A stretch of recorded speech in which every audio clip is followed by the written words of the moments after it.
Distance nerding.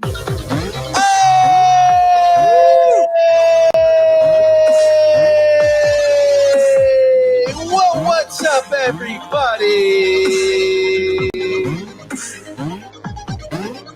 Hello. It's an empty screen. Hi. It is Taco Tuesday. You guys know what that means. You are now experiencing distance nerding. Part of the Geek Freaks Network family. That's right. She's Revoli. I'm not going to say it right. For some reason, Reveloing. Yeah, I'm Revelio. That's the word I'm looking for. Revelioing all the casting news. It's Jen from Frey Comics. Wow, that was a long one.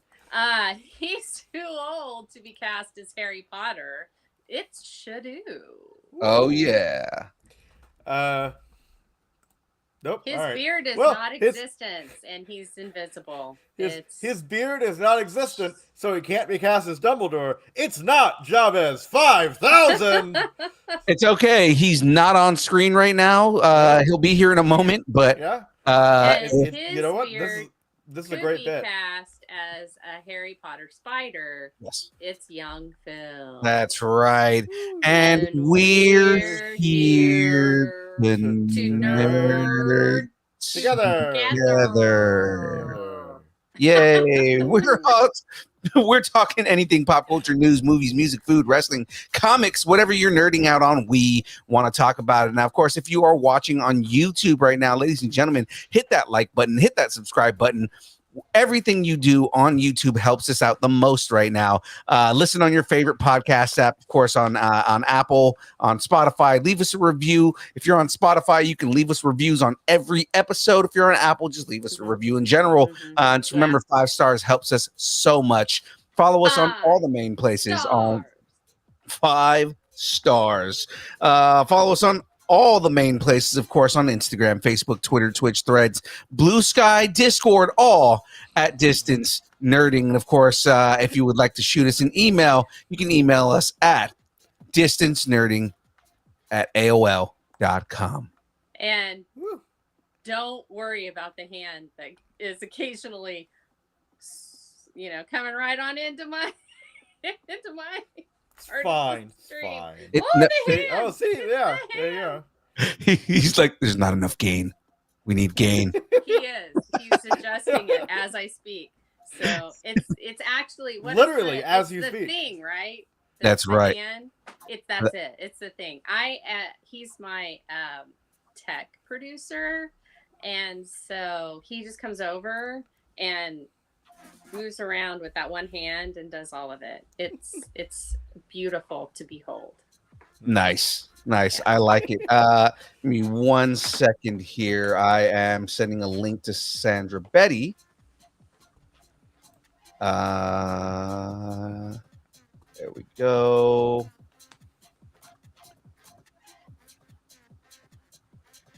Okay. I mean, let's not have dead air while we're doing this. No, yeah. I'm cutting it out of the show.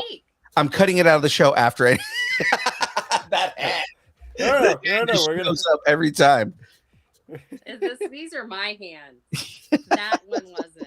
Sack Deadpool said James became a lumberjack. Like let him put his hand. Oh, buddy, just call me Shiva because I got lots of arms. So good. Such a good joke if you're listening to the episode right now. All right, ladies and gentlemen, you have now stumbled onto the worst kept secret on the internet. Ladies and gentlemen, you are now watching Distance Nerding, and we are presenting to you in all of its glory the download.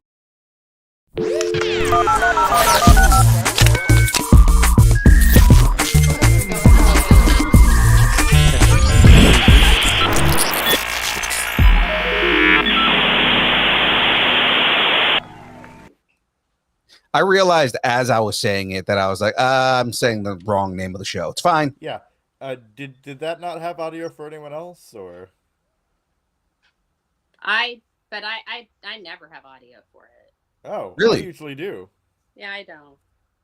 Oh, interesting. I heard I'm all the okay audio. with it. Okay, good. I'm not. I'm okay with not having the audio. Whatever. All right. It's okay. Who needs I'm audio? not bitter or anything. Yeah, who needs audio? It's fine. Look, I just don't want to screw anything up. That's really what. Well, ladies and gentlemen, we are here. We are there. It is. We are every fucking where. It's Roy Kent. Ladies and gentlemen, It's the Geek It Update. this week on deck, we've got the Geek It Update. Okay. We had a very merry birthday. Very merry birthday to you. All right. Starting rumors. Is the Deadpool director now Star Wars Jesus? Yeah, he might be. He might be. Might be. He but might. I mean, we all know that Star Wars Jesus is Obi-Wan Kenobi, of course. Yeah. No, that's true because With that hair, yeah. most like grown adults who don't like nerdy things think he's Jesus anyway. Yeah. Right. And of course, we're leading off the end of the show with the download. We're pottering, Beetlejuicing, gathering, stunting, and gaming today.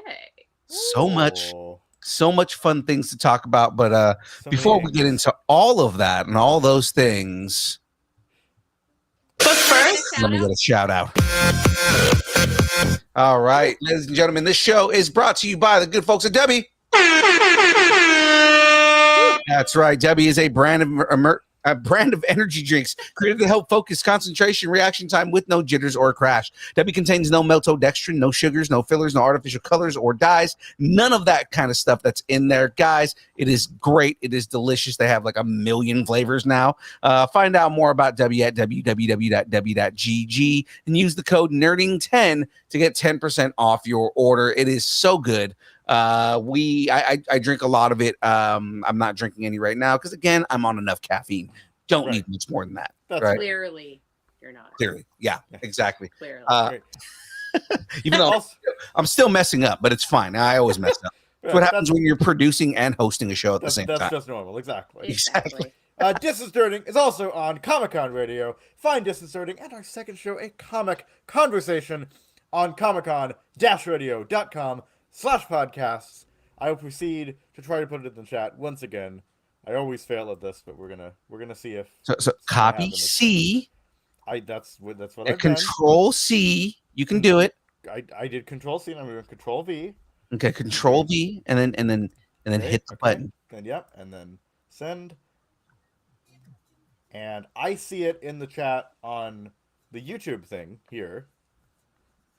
I don't. Well, this is a little delayed, Yeah. so Okay. Well, We'll let it go for whatever. like a second All here. right. So, Distance Nerding is a part of the Geek Freaks Network. Yay! I'm on the wrong page. Yay! Geek Freaks Podcast, Challenge Accepted, Outlast Podcast, Fandom Portals, Who's Got Next Game, Disney Moms Gone Wrong, Geek Freaks Interviews, Headlines, and Anime Plus, and so much more. That's Join all of the us. fun. I was gonna say that's And- all the fun you can expect on the Geek Freaks Network. Of course, all of the different social media platforms, everything going on with Geek Freaks. We are now part of that, guys. If you've noticed the difference in our social media presence, it's because of Geek Freaks. So we're gonna continue on and continue to move on and upwards. As much upward momentum as we can. We love these guys over there. Been doing a couple of live events with them already, and we're going to continue doing it. So if you haven't noticed already, big Geek Freaks, well, not big, but like there's a Geek Freaks symbol at the top of the show. That's essentially it. You know, it's showing that we are part of the network there. now. Right up there. There you go. Yeah, it's up there. It's over there on the corner. So yep, it's over here. If you're watching on YouTube, if you're not, you don't know what corner. If you're not, you don't know ignore what it. it says. There's nothing. Nope. It's just you can imagine us however you want to. Yeah, exactly. Yes. So yes, ladies and gentlemen, check us out on the Geek Freaks Network. And I'm on the wrong page as usual. You said okay. I just wasn't gonna say anything. Yeah. But check us out. And of course, you can head over to geekfreakspodcast.com and you can actually see articles from this show showing up on the Geek Freaks podcast Ooh. website. So it's going to be a lot of fun stuff. Again, more internet presence. It's what we want, right? Yeah. More. We More. need more. More. Hey, so did you know in Britain when they like something, they don't say that it's addictive. Like, oh, I'm so addicted to this, or oh, it's addictive. They call it moreish. So they'll say like food is moreish, and it means you want more of it. Like you're gonna eat more. Like that whole you can't eat just one Lay's potato chip. Yeah. They would say that's moreish. Like, oh, it's moreish. And so now every time I think about that, I think moreish. We want more-ish of this. I don't. Is that racist? Are they like talking about Moors? No, at first I thought it was, and I was like, "Oh wow, oh I didn't realize that this is what was going on." But then I realized Moorish. I actually looked it up, and it was like, "Oh no, it's British slang cool. for I really it's something you want to eat a lot." That does make a little bit more sense, I suppose. But yeah. Well, let's jump into this. British sense. British sense. It's what is Anglican slang? My Anglican sense is tingling. My Anglican sense is tingling. Well, ladies and gentlemen, let's go ahead and move on here. It is now time to talk about the Geek End Update.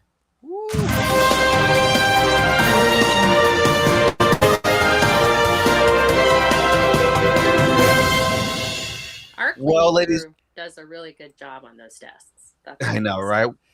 Well, ladies and gentlemen, over the weekend, this was on Saturday, Sat Geeks had an unbirthday party, Mad Hatter Tea Party. That's hence the joke. I got you. A curious, topsy-turvy world where nothing is as it seems, and the party is just getting started. Sat Geeks' unbirthday party was a night of drag, magic, drinks, and desserts, all wrapped up in a Wonderland-themed extravaganza. Drag Spectacular, hosted by the one and only Lotus House Party, and featuring some of the most dazzling queens in the kingdom. Ooh, right. I actually saw some pictures, and we do have a video that I'm going to play as soon as I'm done with all this. Vixen, the Forbidden Magician's White Rabbit Magic Show, a live auction of madness hosted by Lotus House Party. This high-energy auction featured rare geeky treasures, collectibles, and surprises you didn't want to miss. And if you missed it, you missed out. Shame on you. Of course, there was a cosplay and costumes were encouraged. And I from the pictures that we saw, a lot of people dressed in a lot of whimsy, a lot of fantasy, mostly in Wonderland inspired costumes. So before we bring on our representative of the Sat Geeks, of course, James is a representative of Sat Geeks, but he's not here at the moment. Right. We're gonna play a quick little video here of the experience that they had over the weekend. So let's check this out. All right.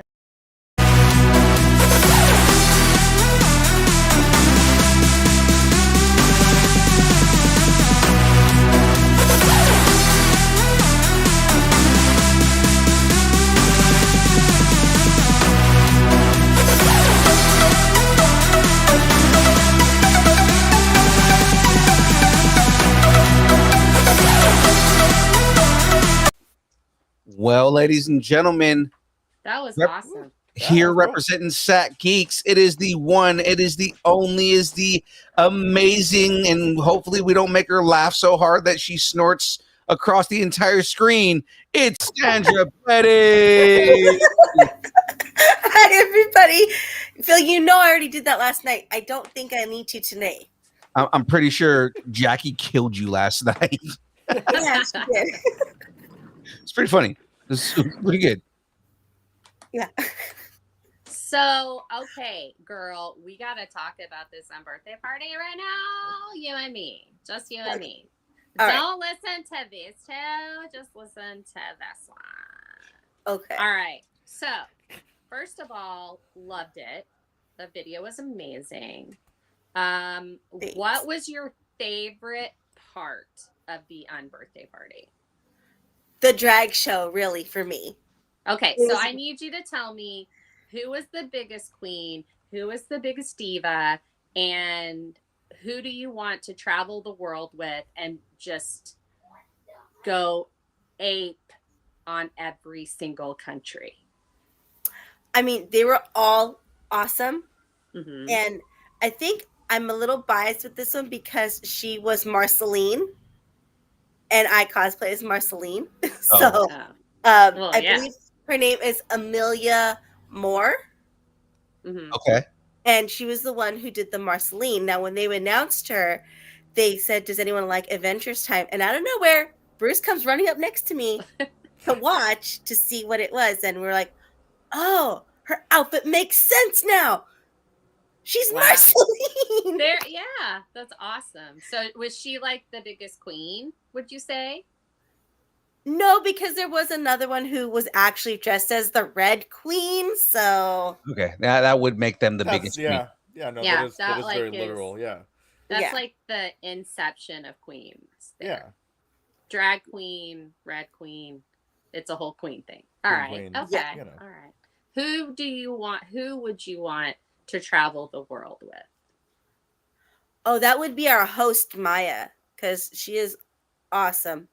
Okay. I was talking to her when we were like doing prep work for the show, and they're just an awesome person. They're really good vibes. They're very nerdy, which we Good. love, of course. Of course. And they're considering also joining Sat Geek, so that's a plus for us too. Ooh, Oh, that's pretty nice. cool. Yay. All right. Yeah. That's awesome. Okay, so then who was Bruce's favorite? He didn't have a favorite of any of the special guests, really. His favorite was another cosplay friend of ours who Jeff can't remember their names, so we just call her the sticker lady. Oh, okay. lady. Well, you know, I hey, see. Because she always gives us stickers, and because she loves Bruce so much, she'll make special little sticker packages for him with special little stuff in it all the time. And they were both dressed as Cheshire Cat, like the kid Cheshire Cat you saw in the video. That's him. Jeff made him that Cheshire Cat for the show. Oh, nice. Oh, Nice. that's awesome. That's adorable. That's adorbs. Okay, so, all right, so we talked about that. All right, so what is this Vixen the Forbidden Magician's White Rabbit Magic Show? That's a lot of words, so it better have been spectacular. Oh my god, this person, I don't know how she does it, but she contorts and bends her body in ways you're like, is she human? Like maybe she had some ribs removed or something. Yeah, or something, or she got some, ball bearings put in her spine, because I don't know how she does it. It's freaky. So does she do magic or is it just contortion? It's mainly contortion and light ups and cool stuff, illusions with hula hoops and things like that is really fun. Oh, that's awesome. I love hula hoop action. That's like one of my favorite things. All right. Okay, and then there was the live auction, right? Yeah. What kind of stuff was up for auction? Oh, we had signed autographs, games, toys, vintage Barbie dolls, and lots of other little like rare stuff and paintings. So like one of a kind kind of stuff and Yeah. Oh, was it all Very like cool. donated? Was it a lot of corporate stuff or? Majority of it was donated. Oh, okay. Awesome. Hey, donation can be awesome. We love donations. More for the amazing work that Sack Geeks does. So, did you bid on anything? Did you win anything? No, at the end I bought a teapot because Bruce really, really liked it. Oh, hey, there you go. That's not a bad thing. All right. So did the auction get a little like, was it like paddle auction or was it like a silent auction? Or? It was a silent auction. That way everyone else can still enjoy the show and walk around and bid on what they wanted. And it was a pretty good turnout. That's awesome. How many people do you think made it? Oh, at least 40 people or so. I mean, I was running around everywhere too, so I could not keep track. Okay, so was tea consumed? There was iced tea. Okay. Because my next question was going to be, what brands of tea was consumed? But Were never they mind, good? it's iced tea. Well, And I was mean, it Dubby? No. Was it Duffy? if Dubby sponsored us, I mean, we could have, but we didn't have time. All right, that's awesome. And so cosplay and costumes. So did everybody dress up that was there, or like were there a couple that didn't? Except and for they one felt person weird? who is curiously not on the stream right now. Yeah, Mm. one member of the board who was actually there was not dressed up. And there was a couple of people who came because they just came to support us because they were family and they came to support, but they didn't necessarily dress up. But a majority, like 98% of everybody there was dressed up in some Good. fashion. That's Nice. awesome. That is so amazing. All right, okay. Do you have a spiel for us? I asked you a lot of questions, so I just thought maybe you might have something you want to say. About the show, that it's great and everyone should donate to Set Geeks on May 1st for the big day of giving. Oh, yeah, big day of giving, everyone, May 1st. Anything that you have that you would like to donate that's appropriate. Yes. I know our audience. Appropriate. It's money donations. If they go to the Set Geeks Instagram, there is a link for it. Yay! Go to the Sack Geeks Instagram. Someone Right? put that in the chat. Meow. Not me. Not right meow. After this and after you watch Daredevil Born Again. Yeah. But yeah, do it. Well, if they do it by May 1st, it's good because that's the day that they need to do it.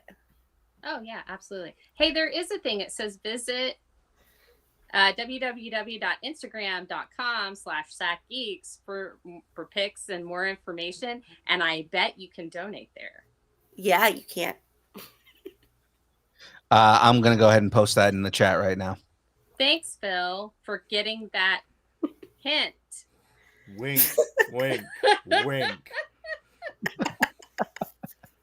Well, Sandra, we appreciate you coming on and talk about the Mad Tea Party. Of course. I Everybody mean, had a good time. yeah, we all had a really good time. We shut it down like we do at every event we go to. We always are the very last people to leave. Yeah, because we always just decide to help. It's like, we're just gonna help you guys clean up and do all the stuff. Yeah, That's kind of how we became friends. yeah, exactly. Yeah. Yeah. Well, it is always a pleasure to see your smiling always. face, Miss Sandra Betty. So, and thank you so much for being our con correspondent. I know this wasn't really a con, but you did go there. So, Yeah. our nerdy con related correspondent. Of course. That's what we're here for. Exactly. All right. Well, thanks for coming on. We'll much. see you guys back for the dance party at the end of the show. Yeah, and also before we forget, tomorrow night we're on at 5:30. Okay. And also we're 20 subscribers away on YouTube from a big giveaway. So if we get 20 more subscribers, we have a really awesome 3D print D&D giveaway.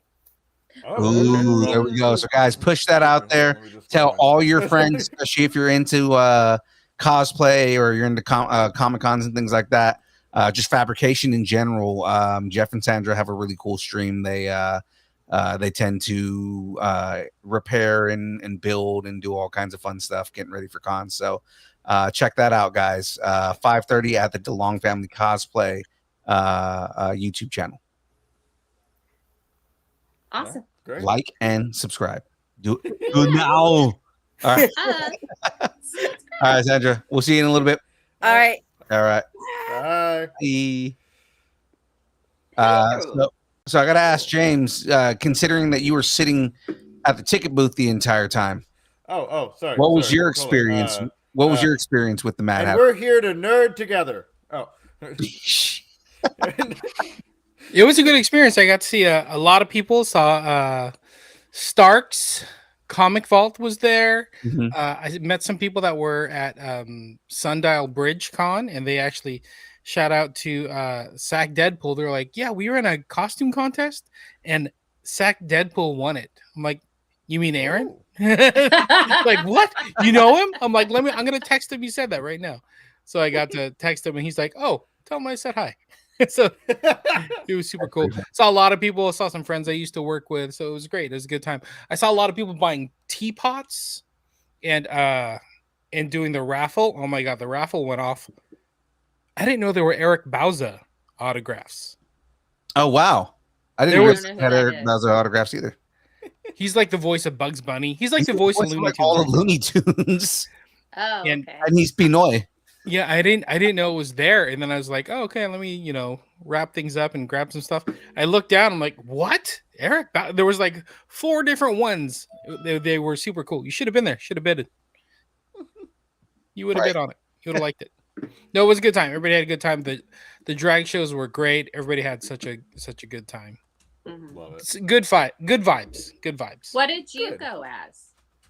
I went as the guy at the front desk taking money and handing Oh. out tickets. He So went as, you didn't dress up. I was that guy. Yeah. You didn't. went You as, didn't dress up at all.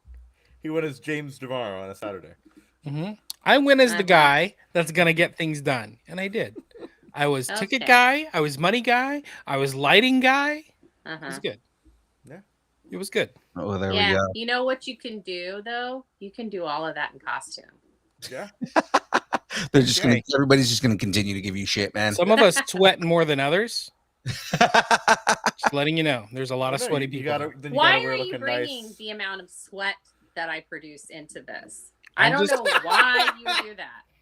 I'm just saying, some of us sweat more than others. That's Yeah, it. yeah. Let's go ahead and move on here, guys. The next show that's coming up here, Lodi Comic Con Spring on Saturday, May 10th, 2025. So that's coming up pretty soon here over at the Lodi Grape Festival grounds. Now the guest list they have is a lot of wrestling guests that are going to be there. Shawn Waltman, if you are unfamiliar who what that is, he was the 1-2-3 Kid. He was X-Pac. He was there's all kinds of characters that he was, but Cool. I'm gonna pretend like I know what any of that meant. yeah. For those of us who are in the know right now, both Ricochet and Samantha Irving are going to be there. I kind of want to go just to meet Samantha Irving more than Ricochet. Because Samantha rude. Irving. No, I do want to meet Ricochet. Ricochet's I feel like he never got a good shake throughout his entire career at WWE, and he was such a captivating dude, and it was like they just didn't push him at all. Mm-hmm. Samantha Irving, his now wife, I'm a little upset that she's gone too, because I felt like she was probably one of the best ring announcers since Lynn Garcia. Let's get ready to rumble. Other guests are going to be Mara Juno. Looks like she plays Storm in Marvel Rivals. She's got a character in Arcane. She's got a couple of different characters there that I can see.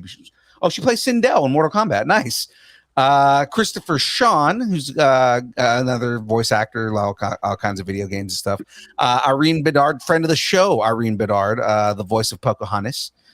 Vincent Tong, Jeff Steitzer, who I believe is the voice of Halo. Oh. You know, the double kill, that guy. Oh. I don't Jay- know who that is.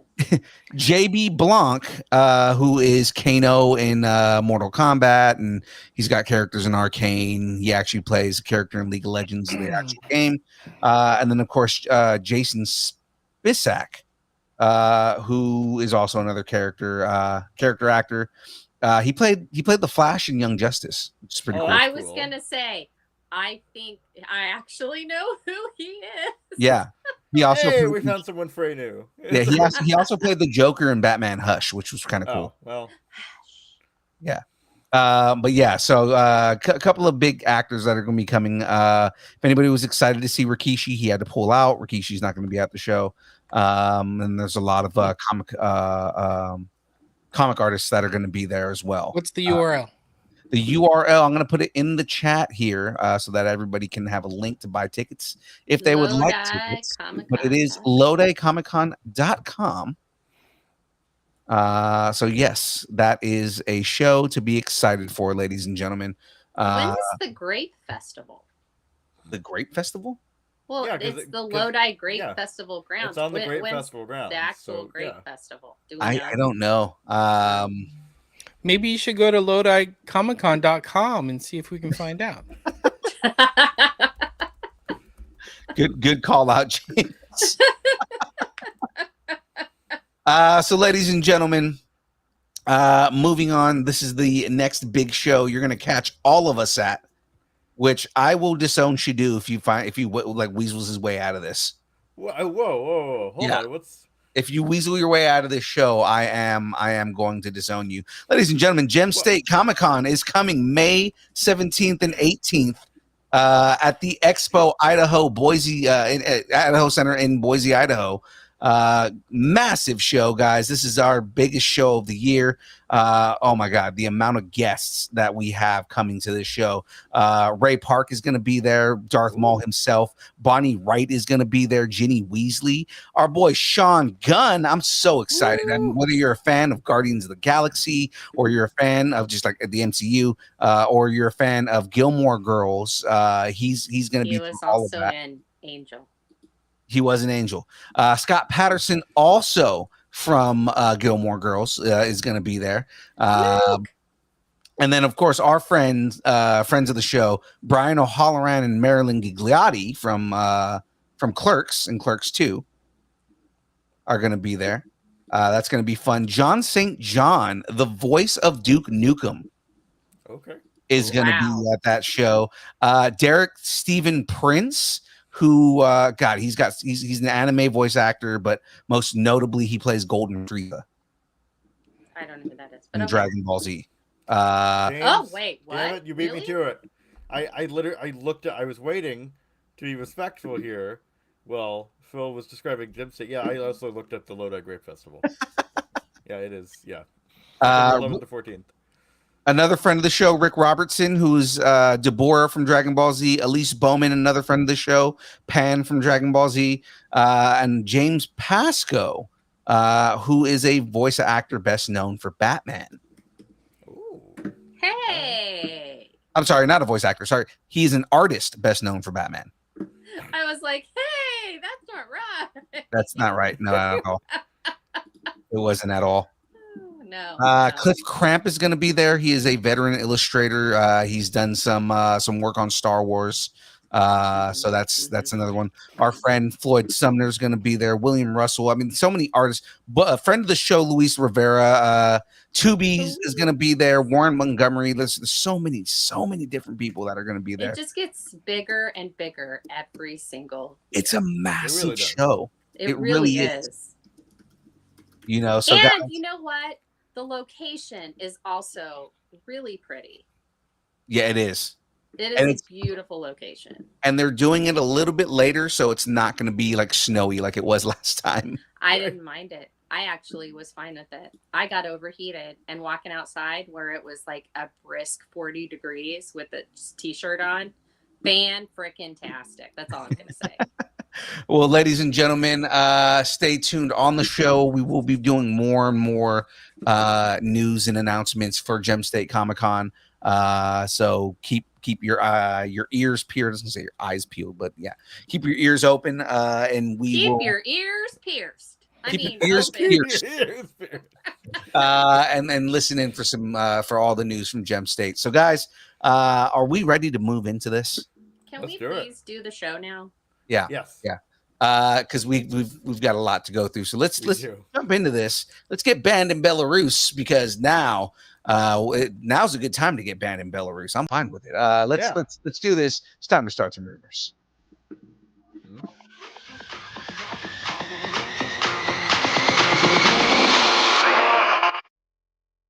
We're banned in Belarus. Banned in Belarus. Banned in Belarus. Banned in Belarus. Banned in Belarus.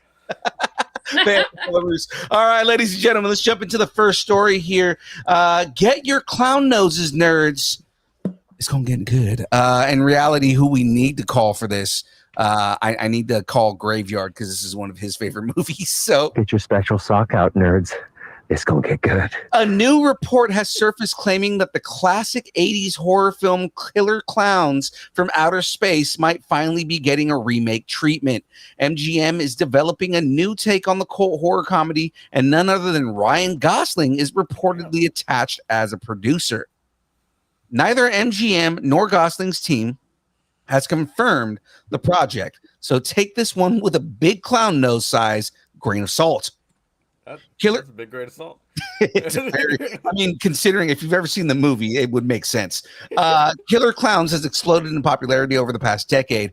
They've become a staple at Universal Studios Halloween Horror Nights, scored their own video game, and spawned an army of collectibles, Funko Pops, T-shirts, and other nostalgia-fueled merchandise. So, tacos on the table. Will this remake happen, or is Ryan Gosling just clowning around? Boo. Tacos on the table. He's This- just clown. This is such a Anywhere cult else he'd classic. be a down. I'm sorry. I am not a fan of clowns, but I No. am a fan of this movie. I don't like this one as much as I like the Tomatoes movie. I would say that I do enjoy Attack of the Killer Tomatoes a lot better. I always mix that movie with Fried Green Tomatoes. Two completely Fried opposite green movies. Killer That is a Tomatoes hell- from outer space. Those Hey, are- There nobody's you go. trying to remake That's tomatoes. a hell of a like, man. That's not. Yeah. You do not want to confuse It those gets two. squishy. Because they're Yeah. such different movies. Like one's a drama and the other one is like the most outlandish, out Just there absurd, like yeah. absurd horror movie. This movie is why I'm afraid of clowns. Like Jaws is the reason why I'm afraid of like the ocean and sharks. This is why I'm afraid of circuses. These clowns were so scary but yet charming at the same time. Ugh, Not this even- movie gives me nightmares. This Not movie, even just clowns, just circuses. yeah, no, this movie made a lot of kids afraid of clowns. Like this movie Yeah. is the reason that there's a lot of clown trauma. I'm and see- afraid of clowns regardless. So. Okay. I can attest to that. We went to a very small regional kids park that had like roller coasters and stuff, and it was clown themed. The first time he'd ever been around clowns. But We did ride some rides, but he didn't want any clowns anywhere near him. And Nope. from this movie, have gotten. I went the opposite, where I want to attack clowns because I assume all clowns are evil. it's and- like Happy Gilmore. You're gonna die, clown. Right. And so normally clowns run when they see me. So God. Let's okay, keep so you then- away from the Cirque du Soleil shows, okay? So anyway, my I was- brutally murdered, well made up tomato tacos are on the table. I was gonna say a shout out to another friend of the show. If you go and listen to the episode of They Mostly Pot Out at Night, Salem. This is one of Salem's lowest rated movies of all time. wow. He Like in hated, a good Saying way? Something. no, Like in a bad golf way. score, like when your golf score's low. He absolutely hated this movie. Whoa. I bet he felt about this movie what I felt about Eyes Wide Shut. He probably did. Are there clowns in that movie? Screw that movie. No, well, Tom Cruise is in it. That's clowning now. I see where the joke went there. All right, well, let's move on. My tacos are on the table for this. I think it makes sense. I think Ryan Gosling was he's mentioned in the past that he was a big fan of the franchise. So I mean, it makes sense for him to go and produce and make another movie. I'm afraid, like I still want it to be like a shitty, bad, like low budget movie. Yeah, Just Yeah. like updated, shitty, low budget movie. like Doctor Who, how they updated Doctor Who, but it still is kind of got that Doctor Who feel about it. Yeah. Like you've got to have the essence of the movie. Yeah. Because I mean, what made this movie was that it was a terrible low budget movie. Yeah. So let's go ahead and move on to the next story here. All right. My tacos were on the table. as Oh, well. yes, tacos. So, is Finn going to threaten to shoot someone's loft cat? We haven't heard anything solid about Shawn Levy's Star Wars movie in a while, but now we might have an update. Jonathan Tropper, who's writing the project, recently told Screen Rant, "I'm excited too. I hope it's on the way sooner than you think." The movie is reportedly set after The Rise of Skywalker, which is relatively uncharted territory. One thing we know for sure is they haven't actually started shooting the movie yet, but there's a lot brewing behind the scenes. If Tropper's comments are any indication, they might hint at a 2027 or 2028 release. So, tacos on the table. Will Shawn Levy's Star Wars actually have a plan? No. I thought that was not Tropper but Trooper, and I thought that was hilarious. Shawn is a And now I trooper. realize it's Tropper, and I'm not as excited as I was. He is a tropper keeper. A Tropper Keeper.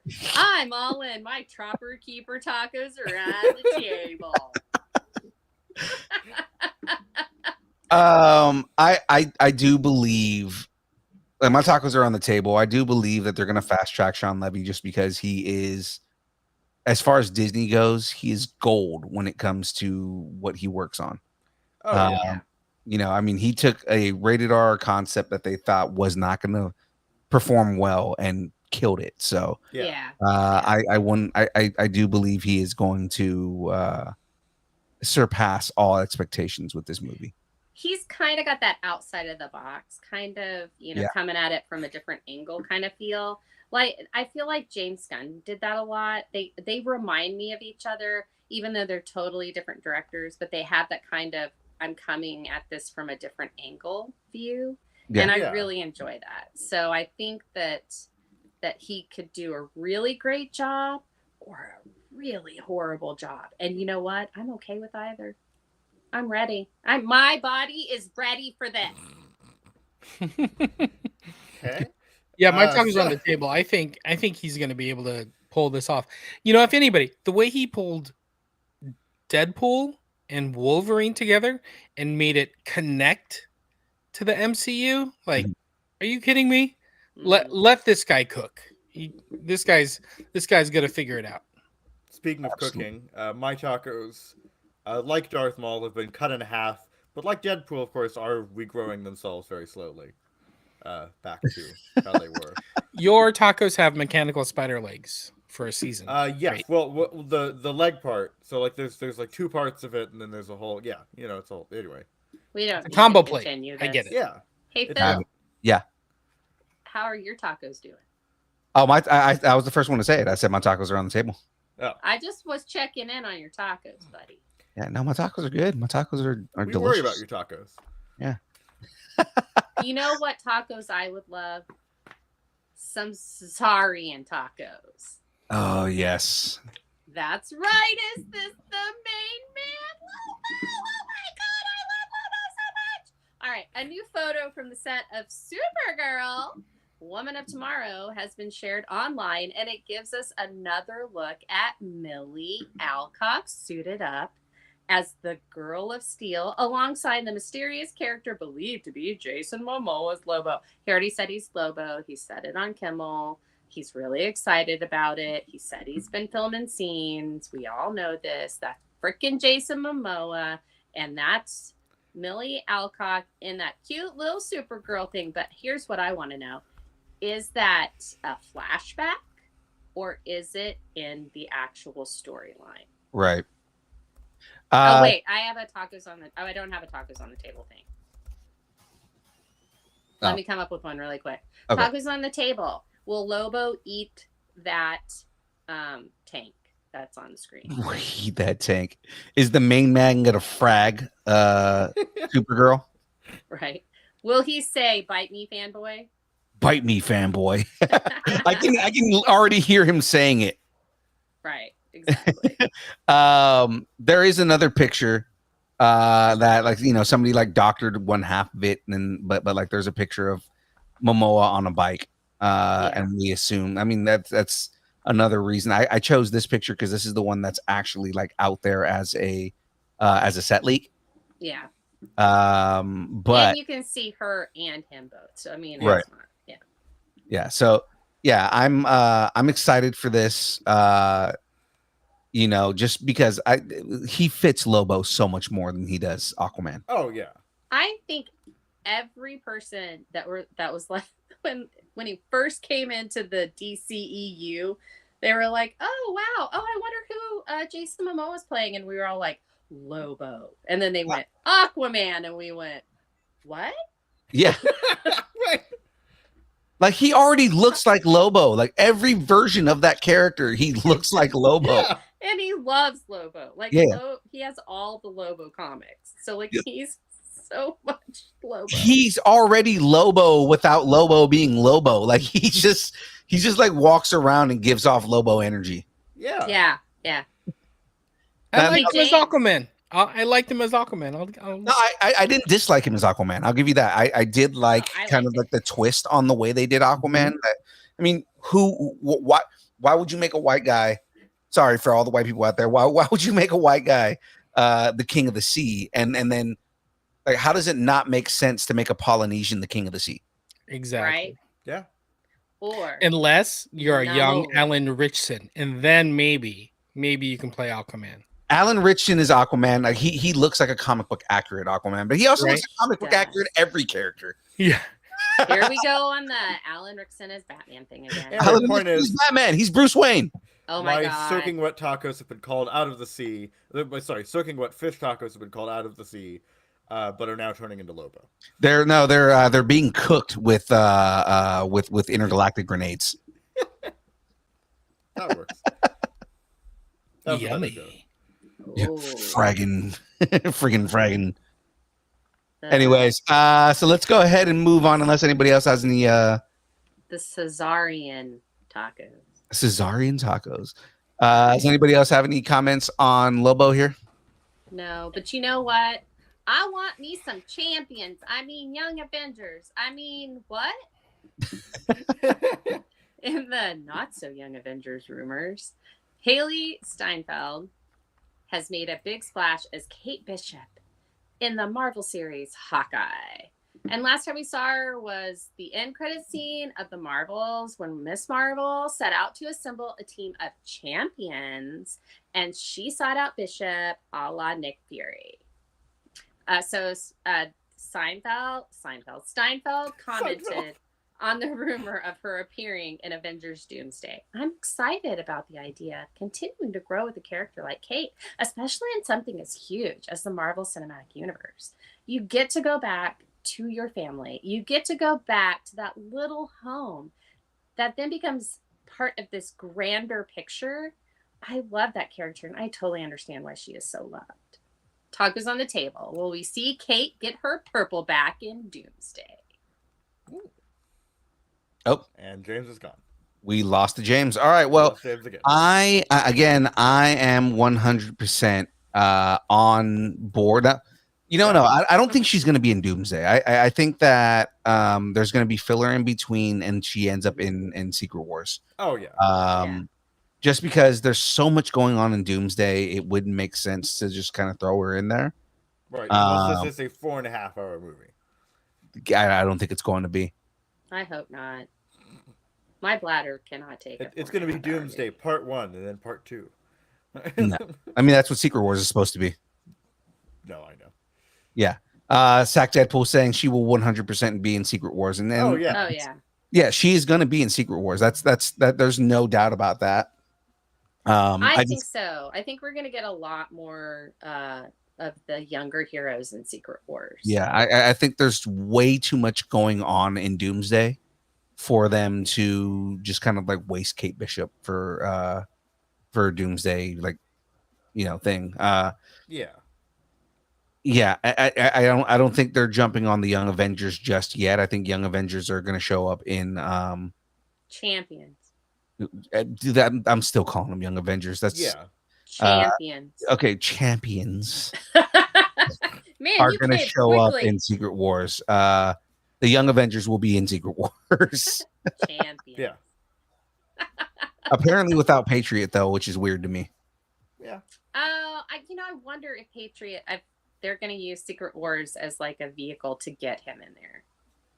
That would make sense. Just because like they somebody else was talking over the weekend and they were saying like, oh yeah, so this is the list that we that supposedly is supposed to be the Young Avengers. Yeah. And Patriot's name wasn't on there. And I was like, it makes no sense. Eli has already been introduced in the universe. Why would you Yeah. not do Eli? Well, I mean, maybe he'll come later. I don't know. I mean, who knows? There are a lot of younger heroes that they've been introducing, though. So who knows who we're going to get Yeah. as the first incarnation, and then who's going to pop up later. Right. So we don't know. But I think she's coming back. I think she's going to be in Secret Wars. I don't think she'll be in Doomsday though. So Yeah. Yeah. So I guess my that purple spandex tacos are on the table. I was gonna say I guess that puts the majority of us with the tacos off the table. Yes. Off the table because Doomsday. Yeah. for Doomsday. I'm just gonna say my trick tacos are off the table. Oh, there you go, trick tacos. Yeah. That was good. That was very succinct, small. That was good. You can do it. You could do that in every single one of them. Thank you. I appreciate it. All right. Trick tacos that have he's just completely in love with. That's Aman Vellani. Oh no, I You can be in love with both of them. It's fine. I also like Hailee Steinfeld. It's fine. All right, I'm gonna have to get off the stream here pretty soon if we're gonna keep talking about like 2 women at once. This is ridiculous. Okay. Oh, it's way more than 2. Yeah. Hot Pakistani girl and hot and hot Filipino girl. It's perfect. All right, let's go ahead and move on to the next story. Speaking of hot girls. Speaking of mean girls, will Matt need the services of Alias Investigations soon? Ever since the announcement that Daredevil was returning to the Disney Plus series Daredevil Born Again, there has been speculation about whether or not we would see the other Defenders from the Netflix series return, especially after it was revealed that John Barenthal's Frank Castle / Punisher would be appearing in the Charlie Cox-led show. Pretty sure it's Charlie Cox, Vincent D'Onofrio led, but okay, whatever. Both Krysten Ritter, who played Jessica Jones, and Mike Coulter, who played Luke Cage, have expressed their willingness to return, but have been adamant about not knowing if that was a real possibility. Now that this week is ushering in the season 1 finale, that's right, nerds.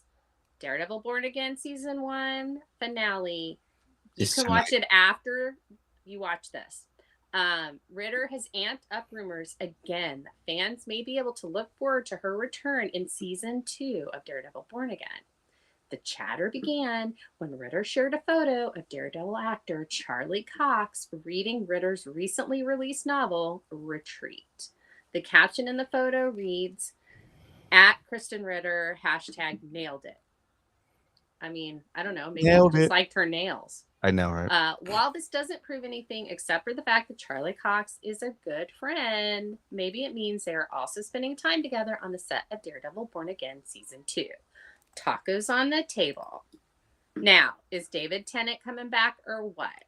I kind of need Purple Man in the MCU. That would be great. Go ahead. No tacos on the table because it's such a lie. Daredevil's blind. How is he reading a book?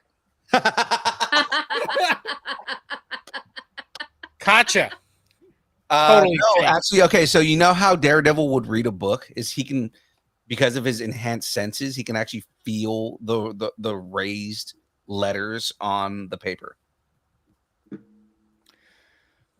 Okay, well there goes my joke. Thanks. My blind tacos are on the table. Your blind His tacos apparently can see. All right. Now my tacos are on the table. I know the fans have been clamoring for Krysten Ritter to come back. I know that a lot of Kevin Feige said that if this was successful, he wanted to bring Krysten Ritter back. Well, definitely. And she's the perfect Jessica Jones, really. She really is. Yeah. My soaked in all the alcohol that has been destroyed in Alias Investigation tacos are on the table. Okay. I think we're good. Are we good? I think we're good here. Uh-huh. All right. Well, let's go ahead and move on to this last rumor here. Mom, the jaws of Oblivion are opening again. After years of rumors and speculation that Bethesda was working on a remake of the landmark role-playing game, the first screenshots of this brand new version of The Elder Scrolls IV Oblivion have been found as fans started digging around the developer's website ahead of a supposed release next week. Back in 2023, a Reddit user claimed to have info about an upcoming Oblivion remake. Later that year, a production roadmap for Bethesda linked during a Microsoft FTC trial, and it was mentioned an Oblivion remake. That was... Oh, man, okay. In January, Kotaku was able to verify the game's existence with several sources, and it was reported in March that the RPG remake might arrive very soon via a surprise launch. Now the screenshots of the yet-to-be officially announced Oblivion remake have appeared online, and it seems that we are very, very close to this thing being released. It's believed the remake is being built in Unreal Engine 5 and will feature a reworked stamina system, better sneaking, improved blocking, a new archery system, and a spruced-up HUD. So, talk is on the table. Are Shawn Bean and Patrick Stewart gonna get a chance to die in the same game again? 100%. They are coming back to die in this. Shawn Bean is like, another property for me to die in. Let's go. He's like, I think it's in his contract now. Yeah, it's gotta Like be. they It's have to gotta pay be. him extra not to die in something. I'm very excited about this. So I'm can the tell. resident Elder Scrolls nerd. So Or All right, maybe so they explain the game. Explain the game to me. Is this sounds like this is a big deal, but it's a remake? it is a remake of I don't know, when did it come out? Like early 2000s. Yeah, Elder Scrolls has been out forever. Yeah, of the game right before Skyrim. So Mhm. Skyrim. You will play it at some point. Or So- play EXO online. Yeah. So what does it mean when it's a remake? It's the same game, right? I don't know. So Probably. but typically with remakes, they put it in a new game engine. So they already said they're putting it in Unreal 5. They will usually upgrade the graphics, and then a lot of times they'll do upgrades to either UI experience, so like movement and camera and things like that. And they tend to update AI. So like a lot of times, any characters that you fight and stuff like that, they'll update the engine so in that way. Or like more NPCs challenging. or something like that. Yeah, the NPCs they'll make it so it's more challenging. So like Oh, okay. maybe they add in the Nemesis engine and these things like actually think independently on their own. Yeah, things like that. that'd be very cool. Yeah, If they added the Nemesis engine to it, it'd be over. would Like, be it would be awesome, yeah. ridiculous. I am just disappointed that this is coming out and Elder Scrolls 6 is not. Elder Scrolls 6 is still in development, so I mean, I know, but it's been in development for how long now? 10 years. Yeah, this is what It's I'm saying. officially at 10 years this year. This is what I'm saying. Hey, look, it took 10 years to get Daredevil born again. There's still I understand that. I have no opinion on this. I mean, my opinion is if Shawn Bean's in it, I guess he has to die, right? And yes, both Shawn Can Bean and we? Patrick Here's Stewart what are I the want to original know: Can we kill Shawn Bean in this? one. In a roundabout way, kind of. Can we kill Patrick Stewart a la Wanda in? No, Oh, but you do watch him die in front of your eyes. is yeah. he the king? Emperor, but Oh, because it's good to be the king. What if Shawn Bean does it on purpose? Like he writes it into the contract. Like I have I to said die. that. I want Like I don't want to do all these sequels. Right, you have to. I want to kill me die in off. the first movie or the first season. Yeah. I'm telling Yeah. you, if he survives the whole thing, you have to pay him more money. That's like new in this. He's like, what character? I feel gets like they dice pay him off? extra. I feel like they pay him extra in order for him to die now that it's been a thing. No. And he get like he's just like, okay, well, yeah, no, I don't want a character that lives the entire way, so pay me extra and I'll die off in the first season. So anyway, point is, my tacos have become an avatar of Akatosh and are currently ascending off the table. Ascending. They're ascending off the table. Yes. Wow. So they're not on the table.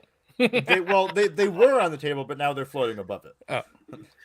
Sack Deadpool saying, can someone name a TV show or a movie where Shawn Bean hasn't died? I can name one. Can. Yeah, I can name at least one. I can name a game where he hasn't. It's Civilization 6, and it's because he's the narrator. Snowpiercer. He doesn't die in Oh, yeah. Snowpiercer.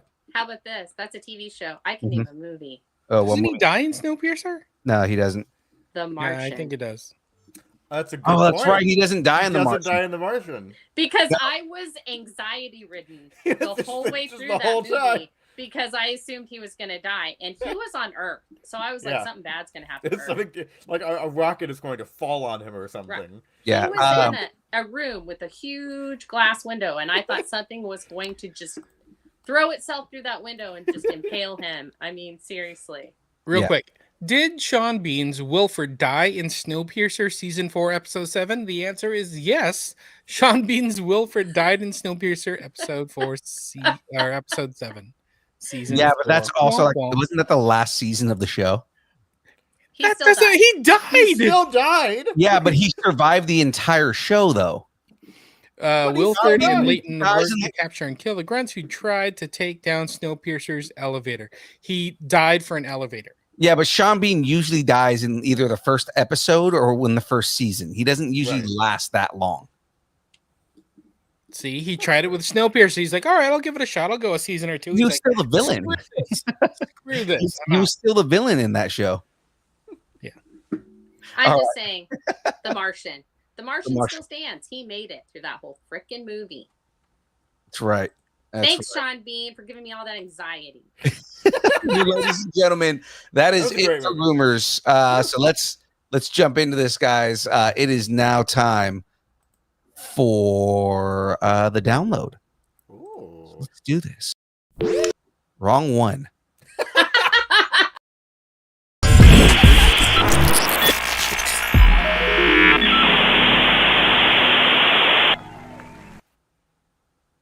All right, We done? magic. It We're done. just went. Yeah. All right. It went. Well, ladies and gentlemen, let's jump right into all the fun stuff that we have going on here. We are jumping into our recurring segment. Ladies and gentlemen, it is time for Casting Corral with everybody's favorite Jen.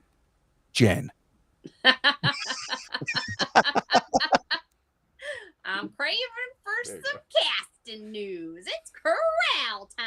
Yeah. Yeah. Oh, and it's another day in paradise for Triss. Shailene Woodley is officially joining the cast of Hulu's Paradise in a significant recurring role. Hopefully she's not wearing those glasses. Details about Woodley's character are under wraps. Word is she'll be playing a key survivor, someone pivotal to the expansion of the story. Interesting. So, James, you've seen the show. Will Very she good be a goodie or a baddie? I think she's going to be a in-betweeny because In-betweeny. we kind of know who's good and who's bad within the characters we know. I think she's going to be somebody else, somebody on the Oh. outside. Like, we're not going to know if she's a goodie or a baddie until the very Exactly. end? Okay. All right. Yeah, I just got Hulu back, so this is like one of the shows that's on my list of things to watch. Okay. All right. Well, yeah. I Let me wanna tell you watch what this happens at as the well. end. So, Okay. I already know that twist, and it's ridiculous. No, it's a good show. The whole twist thing isn't even really a twist. Yeah. But it was interesting and unexpected, which makes it a twist. That Hey. is, in fact, the definition of a twist. Exactly. All right. So we got a rumor, and it's about somebody named Joseph Emmons. All right. He says, no, I am Todd. According to a report from Daniel Rickman, Lucasfilm has offered Jesse Plemons a major antagonistic role in Shawn Levy's upcoming Star Wars film. Will we finally get a ginger Sith? And will he be wearing the red glasses that he wore in Civil War? I would love if he had like a mask with the red. That would be great. I don't think he'll be a Sith. I think he'll be like a somebody from like the remnants of the First Order. Yeah. Oh, you think I so? kind of hope this is a tangent and a half, but I kind of, and I'm not going to go down the whole thing. I kind of hope that we're done with the Sith as like a firm order after Rise of Skywalker. Mm-hmm. But I honestly don't know. I could also see it just happening again in some way. Because Ooh. you can do dark side users that are not Sith. You know, that's kind of what they're Right. trying to go with the Knights of Ren. Yeah, and then they Yeah. screwed it up with Rise of Skywalker, but you know. Here's something. This is what we could do.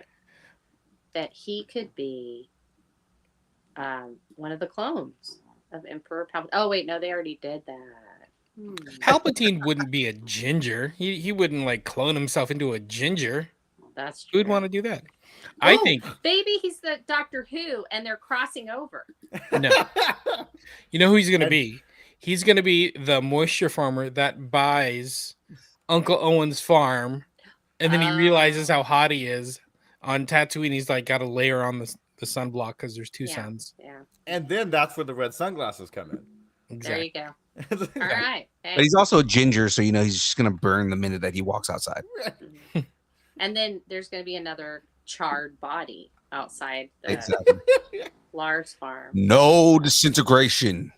All right, now we're on to that musical magical mystery tour that is new Harry Potter series. Bibbidi bobbidi woohoo! Woohoo!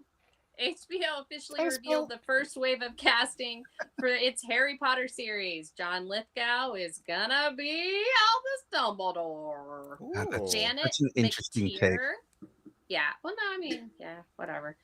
Janet McTeer will be the no-nonsense Minerva McGonagall. I think that's actually a really good choice because she has a really hot Gonagle. That's what I'm saying. Hot Gonagle. All right. Papa Sedu. Sedu will view Severus Snape, which I think is a brilliant casting. I do. I think it is. And he is pretty hot. And Nick Frost will be the lovable half-giant Hagrid. I cannot imagine anyone except Robbie Coltrane and Nick Frost playing this role. Thank you, thank you, thank you. So, would you want to be taught by this crew? What's funny is all the rumors we've reported on pretty much came true. I know, right? Yeah, so this is all the people that we've been reporting on, like as far as rumors for this. So it's kind of cool to get a confirmation that all these people that were rumored to play the characters are actually playing the characters. I'm a little weirded out by John Lithgow as Albus Dumbledore. Why? I don't know. I can't see. There's something about his voice that makes him unserious to me. I mean, he's done a lot of movies where he was like a serial killer and stuff. No, he has. But the thing is I can't. There's a level of I can't take him seriously because he has almost this kind of like goofness to his voice. Yeah, but that in the books, Albus Dumbledore is very goofy. Like there's like every book he's said there's like in the opening scenes when they're at the table and there's the hat and everything and he always has a few words to say, and those words never make any sense. So, I mean, they might be really like leaning into the more of the goofiness and then juxtapositioning that with all of the seriousness that Dumbledore. Just because you are trying to save the world doesn't mean that you can't have fun doing it. And it's not that. It's just like I said. There's just it's one of those things that it's not going to work in my head until I actually see the way that he plays the character. Okay, all right. I can understand that. I can appreciate that. I mean, I can also say you're wrong, but okay. I'm not saying it's going to be a bad performance. I'm just saying it's something weird in my like. Every time I picture John Lithgow trying to play Albus Dumbledore, it seems a little weird to me. But it's like just saying that you're the problem. It's you. Yeah, I am 100%. But I'm also saying that I think that it's kind of the same way I felt about the Joker. Like I need to see him in the role before I can say anything. Always comes back to Batman and Joker. We're moving on. We do it just to piss off Jen, ladies and gentlemen. And guess who we're moving on to? The current Batman. So are spice vampires a thing? Probably. He's a spicy vampire instead of a sparkly one. You know what? He puts enough of that spice on there and he is going to sparkle. Deadline is reporting that Robert Pattinson, a.k.a. Rob Pat, might be the newest actor to join Dune Messiah. Yeah, Dune Messiah. Messiah. Dude. Well, nothing is official. Multiple sources say there's strong interest. If a deal is made, Pattinson's role will reportedly be a major one, though details on who he could be playing are still under wraps. So I'm going to ask, who could Rob Pat be portraying? One of the worms. He's going to be a worm. He's gonna be He's going to be a sparkly worm. Going to be sparkly worm that tries to save Johnny. But it's always just going to be in the corner, just kind of brooding, staring. Yeah. Like the emo worm. It's an emo sandworm. Emo sparkly worm. Yeah. So my spice is on Leto Atreides, the second. Okay. Like the Paul's son. Yeah. Which is funny with what James said. But, And also is weird because I'm pretty sure Robert Pattinson is older than Timothy Chalamet. And Timothy Chalamet is not going to look any older going into the next movie. No. Yeah. So it's like you have him come in as Leto, and it's like, that's a little weird. Well, it's weird. Dune's weird. Dune is just weird. So, yeah. Anybody else? Any other theories? I like James's. I'm actually gonna go for that one. My spice was on Leto. Atreides, Leto. Now, not to spoil it too much. Technically he's also talking about Leto. That's true. Yeah, because he does become a worm. Okay, I see. I was trying not to spoil. Okay, whatever. Those books have been out forever. Yes. Anyway, Leto the Second becomes a half human, half worm. It's really. He becomes the God Emperor. He becomes the God Emperor of Dune. Wait, are you serious? No. Yeah. Yep. It's not Very a serious. He actually becomes a worm. Happens in the books. Yep. They get really, really fucked up. It gets really weird. Like things get weird. Very in weird. that Very series. quickly. Yeah. Wait, so a dude becomes a worm in Dune Messiah? Half worm. No, yes. not in not in Messiah. It's In God Children Emperor. of Dune. In Children of Dune. Yeah. Yeah. And the reason being is he was going on the golden path. So Paul was actually supposed to do that, but Paul didn't because he didn't want the golden path. So Leto did it after him. And Leto has this twin sister, and he gets her married off to some guy, somebody from another thing, and they start having the children that would pass on the Atreides stuff. And then he's alive for like 5,000 years. And then is it 5,000 or 3,000? It's one of those. And anyway, it's a long ass time. Yeah, it's a really long time. This is like Desert Little Mermaid or something. How they become worms and they become worms. No, don't want to be worms. Just him. Just he him. does this it's a weird thing where he puts all these little the baby worms on him, and it basically coats him and creates this exoskeleton, and slowly he starts turning into this worm, and that's what makes him live so long. And then it's there's a whole thing. It's so a Frank huge Herbert was deal. on a lot of drugs. Yeah, absolutely was. Yeah. As well as had a lot of political opinions that were just expressed in a kind of trippy way. Yeah. I think somebody took a lot of drugs and was like, somebody explain Jabba the Hutt to me. And he's like, all right, I think I got an answer. I got something for you. Okay, look, this is what we're gonna do. This is how we're gonna do this. Right, a guy turns into a worm. Guy turns into a worm. Okay, this is just stay with me. Stay with me on here. Stay with me on this. Okay, he's gonna turn into a worm. It's gonna be a worm, and it's gonna be great. Okay, we're good. We're gonna save that for later. Wow. It's the same planet Luke's from. Get it? Yeah, okay, we got it. But also the same planet that Anakin's from. But he turns into a worm, not a Jedi, but a worm. Yeah. So And he's immortal. He's immortal. They can't kill him. Yes, for he is immortal. Anyway, he died. He is the one. He says, "Okay, I'm gonna die now." That's how he crazy decides it when he is. dies. Yeah. Yeah, it's crazy. All right. Anyway, pour the sand out of your boots and stop by the gift shop because we got merch, people. That's right, we got merch, people. Okay. Oh wait, too early? Yeah. Yeah, it was So too go. early. Were we too early on that? Yeah, it's only half a show to go through here. All right. Let's jump into the next story here. Beetlejuice or trilogy. Oh, Beetle trilogy. I Beetle thought it was 4 movies Beetle trilogy. that are coming out on the same day.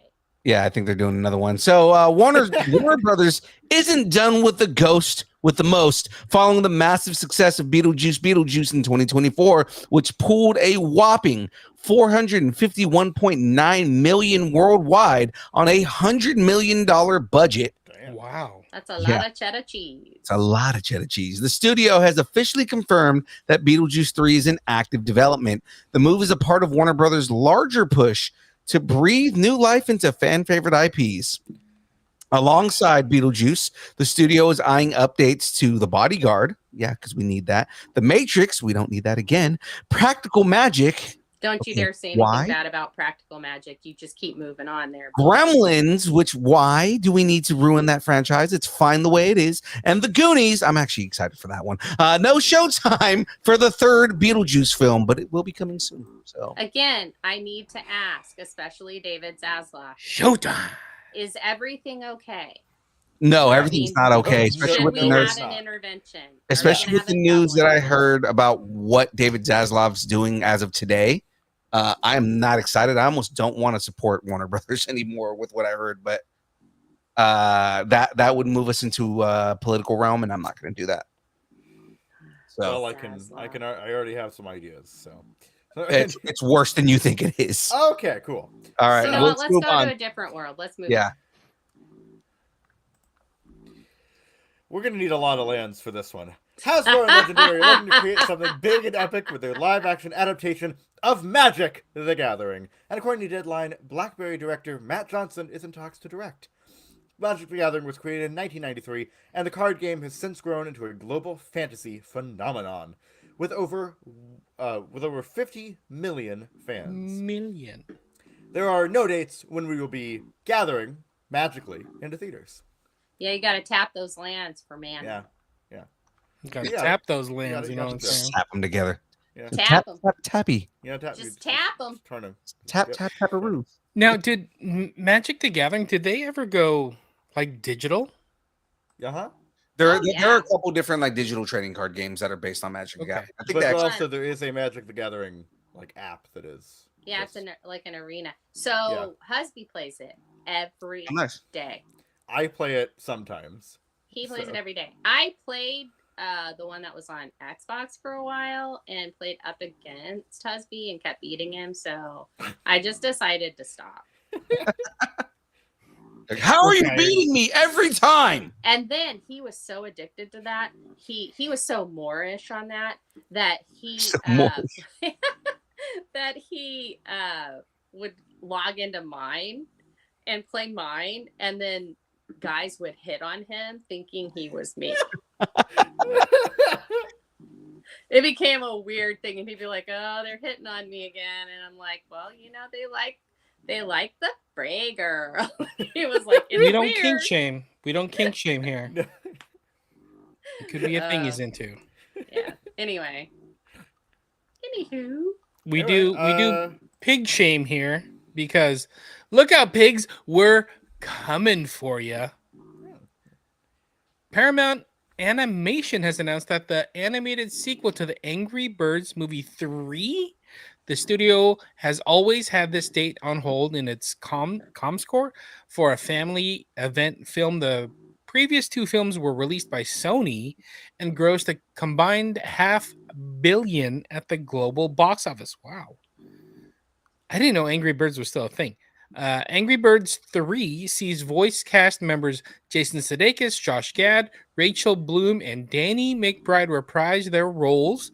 Angry Birds movie 3 is taking flight into theaters January 29th, 2027. Does anybody care about Angry Birds anymore? no. I was like, I why is this news? Like, I thought these movies bombed. Me too. $500 million? I'm really angry that it's still a thing. Is that Are you angry at the birds? no? Well, you know, I saw the Minecraft movie this weekend. I'm like, okay, the movie's not for me, but I'll go see it. My kids loved it. That's fine. But I'm like, who's into these Angry Bird movies. My kids don't know Angry Birds. Not I have a anymore. question about a Minecraft movie. How much pink does Jason Momoa wear in that? A leather jacket amount. And Really? is he Lobo? He's like a pink Minecraft Lobo. That's exactly what he is. Fantastic. Great. Okay. That's a He good way to somehow describe him. builds a motorcycle in that world. Yeah, That's where Lobo comes we're gonna from. do this. Exactly. But yeah, like my kids aren't into Angry Birds. I don't even know if they know what it is. I mean, this is more like a my generation thing.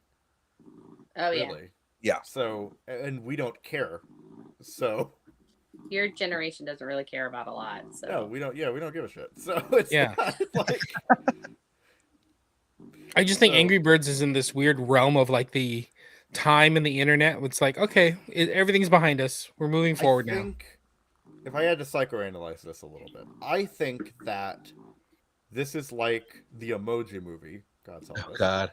Yeah, it's like the Emoji Movie where I think the first few Angry Birds movies were like this too, where it's like, well, there was this trend that we think the kids still like. We think the kids are still, those crazy kids are still into those Angry Birds and all of that, right? I Mhm. think that's what this is. This is older corporate executives being like, oh, what are the kids into? They're into Angry Birds or whatever. No, so Jen's gonna relate to me on this right now. I started watching the studio. Oh, you did. Oh my God. It's- Isn't it's it fantastic? It is amazing, but it's basically the Kool-Aid movie. It's an executive that's going like, Yeah. so this movie needs to be made. I don't care what you need to do. This movie needs to be made. Yeah. Oh Oh, yeah. Oh, Oh, no. no. Oh my gosh. You all have to watch that first episode of the studio to fully understand the Kool-Aid movie and the craziness that ensues. It's with so- that. It's kind of Oh. so like messed up, especially like when they talk to what's his name at the end of the episode. Yes. Oh my gosh. He's like, this is his swan song. This is like his final movie. What? I know. It's like, oh God. And they I just shelved killed it. So bad. Anyways, we're not going to continue on with this joke because it's going to just waste time. So let's move on to the next story here. All right. Someone slapped me a sequel to an alternate ending? What? When I Am Legend 2 was first announced in 2022, fans were immediately started spinning theories about Michael B. Jordan, how he would factor into the story. Will Smith finally opened up about the sequel's direction, and he said, "What we're gonna do was do a prequel. So we're gonna do a prequel, and our Akiva was Akiva like, Goldsman, yeah. but what if we make a new version from the alternate ending? Way to go, Akiva. But what if we make a new version from the alternate ending of the film where your character is still alive? And, Michael B. Jordan's character currently is the head of a new settlement and he's not your son. Like, okay. We're going to Okay. just do a completely separate Cool. movie? Okay, sure. So Jordan isn't playing Neville's son, a flashback version of him, or some evolution of the virus. He's the leader of a new settlement in a post-virus world, someone who survived long enough to build something. So, new direction. In the theaters, in the theatrical cut of I Am Legend, Neville, Will Smith, sacrifices himself in a lab explosion to save Anna and Ethan, effectively ending his story. But the alternate ending, where Neville lives and realizes the Darkseekers have their own form of empathy and social structure, has clearly become canon for the sequel. Oh my gosh. This project is still in development, but it's coming together quickly. Whew. Hmm. The only thing that makes this a little bit weird is this is one of those things where you had to have watched the DVD version of the movie in order to Right. understand the sequel. Right. Exactly. I'm just waiting for the Hancock sequel. That was a good one. But I bet they go, I bet they like, what? Is he going to shoot bullets through a trailer again? Yeah. Maybe. I bet they do something at the beginning of this new film where they retell the ending to get people on the same page. Like, hey, everybody, nobody go watch the old movie. Just watch this new movie. Which And, was a remake of another movie. Remake of 3 movies from the 60s Oh, that's right. Yeah, there were 3 of Yeah. them. that were all based on a book. So yeah. Yeah. Well, That's I guess crazy. this movie is the direct adaptation of the book. There were like 3 movies that were based on the book in the 60s. Yeah. Yeah. I just think it's crazy. They're making this from an alternate ending. Yeah. Like, that's some balls, Will Is Smith. this also Warner Brothers? It feels Yes, like Warner Brothers. It's Warner Brothers. Oh, It's yeah. Warner Brothers. Okay. Sean Bean ain't coming back from the dead. But Will Smith But can. Will Smith can, yeah. Apparently, Gemini Man. There were 2 of them. That's Oh my right. gosh. Oh my God. That is the explanation. The ego on this guy.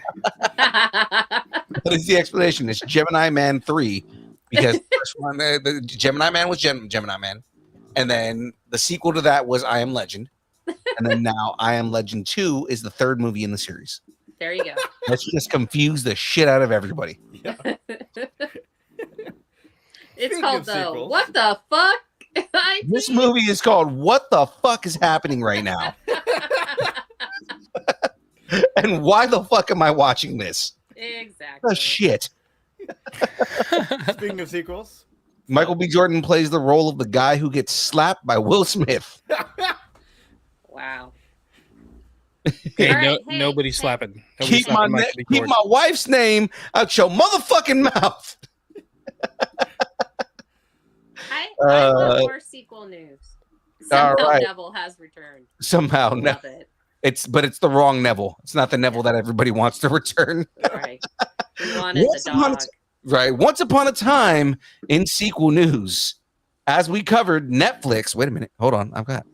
There we go. oh, Once upon a time, Netflix is producing a sequel to Quentin Tarantino's Once Upon a Time in Hollywood.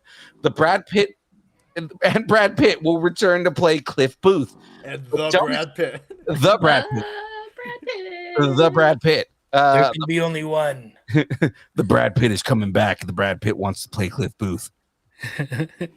But don't expect this to be a traditional sequel. New intel from the Big Pictures podcast. This next chapter is shaping up to be a unique continuation. It will be more of a spiritual successor to the standalone spinoff, with Cliff Booth at the center of a new story. So it just seems like it's the Brad Pitt's character just in a separate story. So Yeah, that makes sense. yeah, Pitt and Fincher have a hell of a track record together, and with collaborations like Fight Club, which is like one of the best movies ever made, Seven, and The Curious Case of Benjamin Button under their belts. I didn't realize he directed all 3 of those. And I'm excited to see they will be working together on this Tarantino project. The film will be set in 1977, 8 years after the events of Once Upon a Time in Hollywood, and the original film covering just 3 days in 1969. This jump forward opens the door to a very different version of Cliff. Presumably, Rick Dalton, who was played by Leonardo DiCaprio, is out of the picture, and we're catching up with Cliff in a new phase of his life, older, possibly more jaded, maybe even a little crazier. So no news on when this is happening, but it's still in active development for Netflix. It's crazy that Netflix is doing this.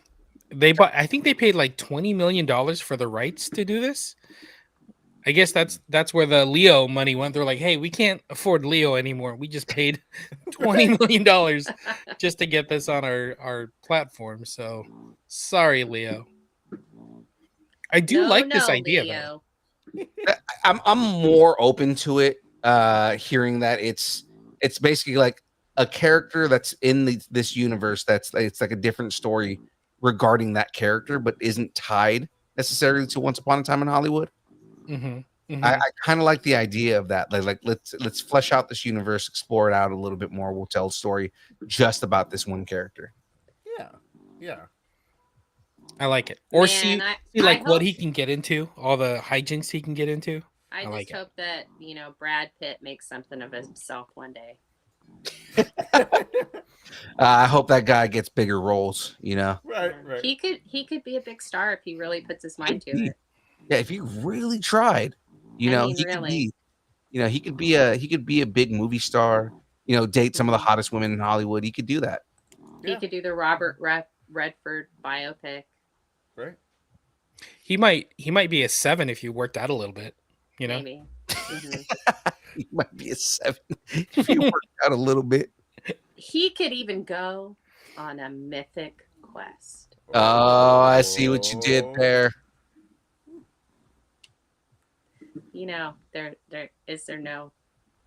There's no. There we go. Hey. Look at that. In sad McElhaney news. I mean, he's got a lot on his plate right now, everybody. Yeah. After 4 seasons of glory, it's game over, dude. It's game over, man. Game over. Mythic Quest, the chaotic, heartfelt, and hilariously on-point workplace comedy about the team behind a hit video game, has officially been canceled by Apple TV. Now, wait a minute. TV. I think this is the first thing that's ever been canceled on Apple TV. I think it is too. I don't think they've canceled anything yet. I think that stuff just stops and they just go, oh, I guess it stopped. Does Apple TV know that they canceled the show? I'm not sure. Anyway, let's continue. While the show won't be returning for a 5th season, boo, hiss, boo, fans aren't being left hanging entirely. The team behind the series has revealed that Mythic Quest will receive an updated version of its season 4 finale, a reworked ending that will give the characters and their story a proper send-off. Yeah, because there was cliffhangers all over the frickin' place in that one. Yeah. Like many season finales, the last episode of Mythic Quest ended on a cliffhanger, like I just said. So when viewers learned of its cancellation, they assumed that they would never get any resolution to the storyline and characters that they had followed for 4 seasons and kind of love and kind of hate and kind of are ambivalent towards. Yet, then Apple did something unexpected. It allowed the show's producers to re-edit the season 4 ending to give closure to the storyline and fans. Again, does Apple know they canceled it? Yeah, I was about to say. In a joint statement, executive producers Megan Gans, David Hornsby, who also is on the show, and Rob McElhaney shared. Who's also on the show. Yeah, he is. Yeah, but I figured everybody would know that since he's in the frickin' picture. Endings are hard, but after 4 incredible seasons, Mythic Quest is coming to a close. We're so proud of the show and the world we got to build, and deeply grateful to every cast and crew member who poured their heart into it. To all of our fans, thank you for playing with us. To our partners at Apple, fuck you. I mean, thank you for believing in the vision from the very beginning, because endings are hard. With Apple's blessing, bastard, we made one final update to our last episode so we could say goodbye instead of just game over. All 4 seasons of Mythic Quest available now. The updated finale will be available later this week on Apple TV+. Oh man, that sucks to hear, but at the same time, I mean, that is kind of cool that because it's on a streamer, they're like, hey, yeah, you guys can update your last episode and yeah, give some closure to the show. Yeah, and we gotta know what happened to Joe. We gotta know what happened to Poppy and Ian and their dinner party. No, I'm just kidding. That was in season 1. I just love that she said that. But yeah, that, and then also we have to find out about Dana. I bet you like the episode ends with just Rob on a screen. It's like, so we were canceled. So what had happened was, and this is what season 5 was going to be. So have fun with that. Yeah. So here we go. I'm hoping it's going to be like, did you guys ever watch the Parks and Rec when they did the last Parks and Rec and how they did kind of like in the future and like what happened to everybody? I would love something like that. I think that would be really cool. Yeah. They do like the Band of Brothers thing. Well, like at the, I'm saying it like at the end where they like this. Oh, where they this just person, say this person was here and he did this and then he died and no one knew. Right. Like, And then he died. I know. No one knew. I think it'd be funny. they all died. I mean, really, I think like 2 of them were still alive when Band of Brothers. No, was I'm made. just saying it's like this is what yeah. Let's just do like that, like a really hyper serious thing at the very end. I think there's more going on here. I think like maybe McElhenney was like, you know what? If you want me to keep doing it, it's going to cost extra money, but I got all these things going on. So either you pay us more or we're done. I think. Speaking of all the things Rob McElhenney has going on, No, but I mean, like, so yeah, I know that, but I mean, like, we're gonna get into that in a second. But the other big thing that's going on with McElhaney right now is, I mean, he just got renewed for what, 3 more seasons for Sunny. Sunny. Yeah. So I'm sure he's like dealing with like writing that and doing that whole thing, and like, you know, Sunny is like one of the most beloved series in existence. So Yeah. It'll be the longest running sitcom. yeah, Besides The Simpsons. Not categorized as a sitcom. that is should categorized be. as animation. Yeah. So yes, we're gonna go from sad McElhaney news to happy McElhaney news. I didn't realize that I did not make a slide for this, so we're just gonna keep it here. So in happy McElhaney news, Rob McElhaney and Ryan Reynolds are back for more football, more drama, and more Wrexham. FX just announced that season 4 of Welcome to Wrexham debuting with a double episode premiere. We all watched Welcome to Wrexham here, right? I am fairly behind, but I'm all caught up. I'm all caught up. I have not Husky seen it. watches it. He actually watches Wrexham, right? He does. So he keeps track of what their standing is and if they're going to be promoted or not. He watches all those games and watches the highlights and stuff. So I feel like I kind of already know what's going on. Yeah, I'm like, you have okay. spoiler for the season. Yeah, I made sure to not pay attention to the standings because it spoils the series because it's like a year. The show comes out like a year after the actual season. Yeah, yeah. I'll check in on them every now and then just to kind of see where they're at. So, He's like religious about it. since McElhaney and Reynolds bought the club in 2020, they've been on a mission to turn the 5th-tier Red Dragons into a true underdog success story. Wrexham has climbed its way up into League One, which is their highest standing in 2 decades. Ooh. With progress comes pressure. FX teases a new level of intensity, competition, and costs. Season 4 will continue to highlight the Wrexham AFC women's team as they battle it out in the Welsh Adrian Premier League, proving their talent on the national level and making their own case for greatness. Season 4 of Welcome to Wrexham kicks off May 15th, debuting with their double episode premiere on FX. If you miss it live, Hulu's got you covered the next day. Oi, oi, oi. Aussie. Oi, oi, oi. I like me some Wrexham. I do. I do enjoy. I enjoy the show, but I also just kind of like. I root for them. Like I really want them to. I want to see them in the Premier League and just shitting on everybody. That town has so much heart, Yeah, it does. and I just feel like I feel like they deserve it. Absolutely do. You know, I've looked at houses in Wrexham. Have you? Yes. Dilly. You know, friend of the show, Spencer Wilding, he's Welsh. He is Welsh. Oh. I You think know, he said Wales is a pretty big country. I think he grew up an hour away. I think he said.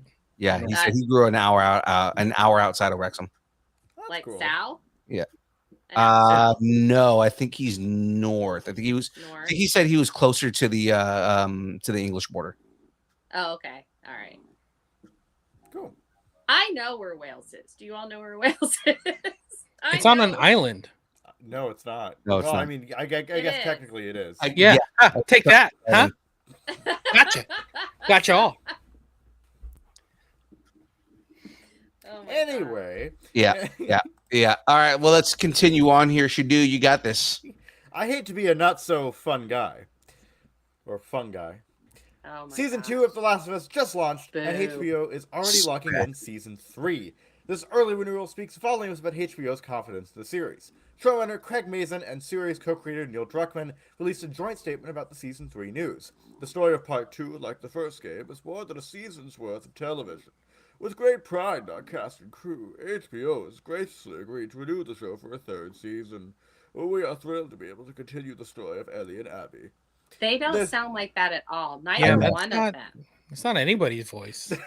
There's no release date yet for season 3, but chances are writer's room is already at work or about to be. Season 2 had a 2-year gap from the first season and is currently airing on HBO and HBO Max now. Okay. Have you guys watched all it right. yet? I have. I haven't. watched episode I one. haven't. I've not either. Just without any spoilers. It follows the beginning of the game, but it also adds more context to it, and I kind of enjoyed that. So yeah, okay, because I haven't played any of the games, so I have no freaking like frame of reference. So I wondered, and then I know it starts in the same place that his brother's in Wyoming, Yes. right? Yes. Jackson. And Jackson, okay. So I know that it starts there, but then I know they ratcheted up pretty quickly. They go to Wales, yeah. They do. 100%. They're in the Welsh land very quickly. No, it again, it does cover the very beginning of the game, and I kind of thought that they were going to be a little bit further along by the second episode, but I kind of like that they added a lot more context to everything. So it's kind of it's what they did well in the first season, Mm-hmm. right? Where here's the game, but let's add context to certain things, so then that way there's more drama to the story. Yeah. Right. They added context, and they added it for a whole nother demographic. They added Dora the Explorer. Dora the Explorer is out here killing zombies. And Swiper's a zombie, right? Swiper has eaten one too many mushrooms. Okay. Yeah. All right. No, she is pretty badass though. There is a scene. I'm not gonna go too into it, but there is a scene where they're just they're fucking reckless, but they're dope. Oh, cool. Yeah. So it's kids doing kid things. All right, I get it. Kind of. Well, I mean, they're 19 and 20, so I mean, they're still. It's a big plot. To an point. immortal, that's a baby. Yeah. It's a little burn. But again, the introduction of new characters. I know for people who haven't played the game, they don't know the significance of Abby, but Okay, I was gonna say he's gonna be a problem. So she's playing Abby. No, she's not playing Abby, but I mean, Abby is introduced. She's Uh-huh. Dora. Yeah. She played Dora. No, Abby does get introduced. There's 2 scenes where she's prevalent. And it's very much for those who know, get ready for heartbreak. For those who don't know, she is a massive character. She's both an antagonist and protagonist somehow. Actions have consequences, and that's what this is all leading up to. Yeah. Oh yeah. You guys just seem so smug. We saw it already. I'm And just Jen I'm and Shadu haven't seen it yet. No, so I'm they're I'm trying not to spoil things, but show you how excited I am about it. Right? It's so much fun. It's so good. Again, it's for Dora. For an episode that is as slow as it is, there's still so much tension that gets built up, and I cannot wait for the next episode. How were Dora's the exploring. stunts in it? Were the stunts really good? The stunts were good. They're really good. Were they good? Would you say they're Oscar worthy? Oh, I think we are saying that. So let's move on to the next story here. Oscars are for movies, so Yeah, the Oscars are for movies. I said Oscar worthy. I didn't say that it would get an Oscar. We're falling, crashing, jumping, swinging, driving, fighting, and blowing up the Oscars with this next story. All right. It took over a century, but the Oscars. Oh. Where did I go? I was gonna say, did we Hello. move again? I was still here. I was right here. Okay. It took over a century, but the Oscars are finally adding a stunt award category to their awards. The Academy of Motion Picture Arts and Sciences announced it will introduce a competitive Academy Award for achievement in stunt design. Now, only if the Olympics will do the same. This didn't happen overnight. It took people like David Leitch, a former stunt performer did I say his last name right? Leach? It's Leach. A former stunt performer turned director of Daredevil. I got Charlie Cox on the brain again. All right. A former stunt performer turned director of Deadpool 2, Bullet Train, I love that movie, and The Fall Guy, which is a movie about letter stunt. to stunt people. It really push is. From inside the industry. Leach, along with veteran stunt designer Chris O'Hara, spent years pitching the Academy and making the case. This week, it finally paid off. Leach said, stunts are essential to every genre of film and rooted deep in our industry's history.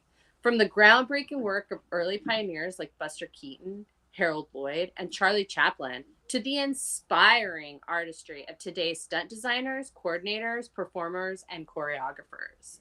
Starting with the 100th Academy Awards in 2028, the Academy of Motion Picture Arts and Sciences will have a competitive Academy Award for achievement in stunt design, honoring films released in 2027.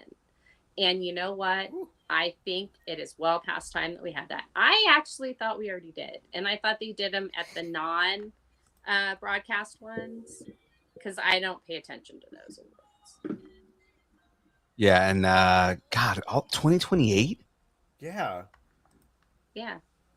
They were just like, oh yeah, let's wait and see if the world hasn't imploded by then. Well, I mean, I hope Ryan Gosling is like the presenter for it. That'd be great. That'd be funny. Yeah. And Yeah, Eva I Mendes, totally thought this that's was his already wife. a thing. Yeah. I honestly thought it was a thing. So I'm so glad that and people were actually giving Ryan Gosling the credit for it. And I was like, I don't, did he? Maybe his movie brought more of a light to it. Like, hey, look at all these amazing stunts. And we did it about Stunt Guy. And look, it made money. And let's put it in the award. I think the Oscars are just trying to be relevant again. Yeah. But I think it's going to succeed. But yeah. It's really cool though, because there is so much storytelling when it comes to like stunts and action scenes, and it's just another level of performance. So and any kind of drama, like you have somebody has a car accident in a film, that's a stunt. Like somebody falls out of a boat into a pond, stunt. So fun fact about stunts, it's not just like the action stuff you see in movies. Stunt actors are like the people driving the car, period. Right. Yeah. Like driving Miss Daisy, a stunt actor is driving the car. That was probably the slowest the stunt performer ever drove. Yeah. It anything that requires any type of movement or action, period, requires a stunt actor. The reason we know this is because we have had stunt or action actors on the show, and they've explained this to us. It's like, no, it's not just jumping off of buildings and exploding and being shot and stuff like that. Like, it's literally walking, a scene where you're just like walking down the street and the actor's too prissy to walk down do the walk on the scene. Then we're like stand-ins and we're walking, and then you've got people like Florence Pugh, who decided to jump off the second tallest building in the world for the heck of it to do the opening sequence in Thunderbolts. Or like Tom Cruise, who does all of his own stunts. And we're not talking about him. No, but I'm just saying, pants. I'm just saying that he does insane stunts.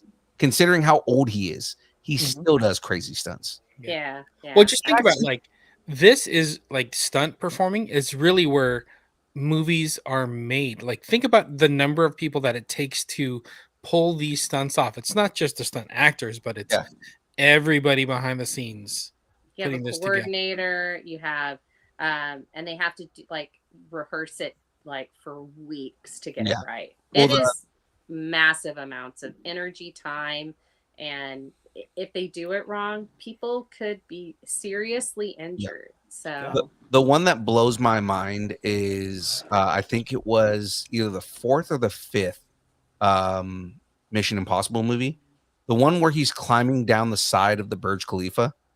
oh yeah, that like He he's actually did base that. jumping. Yeah. Oh my god. And that was I think that's when I stopped watching the Mission Impossible movies because I couldn't deal with that kind of like anxiety.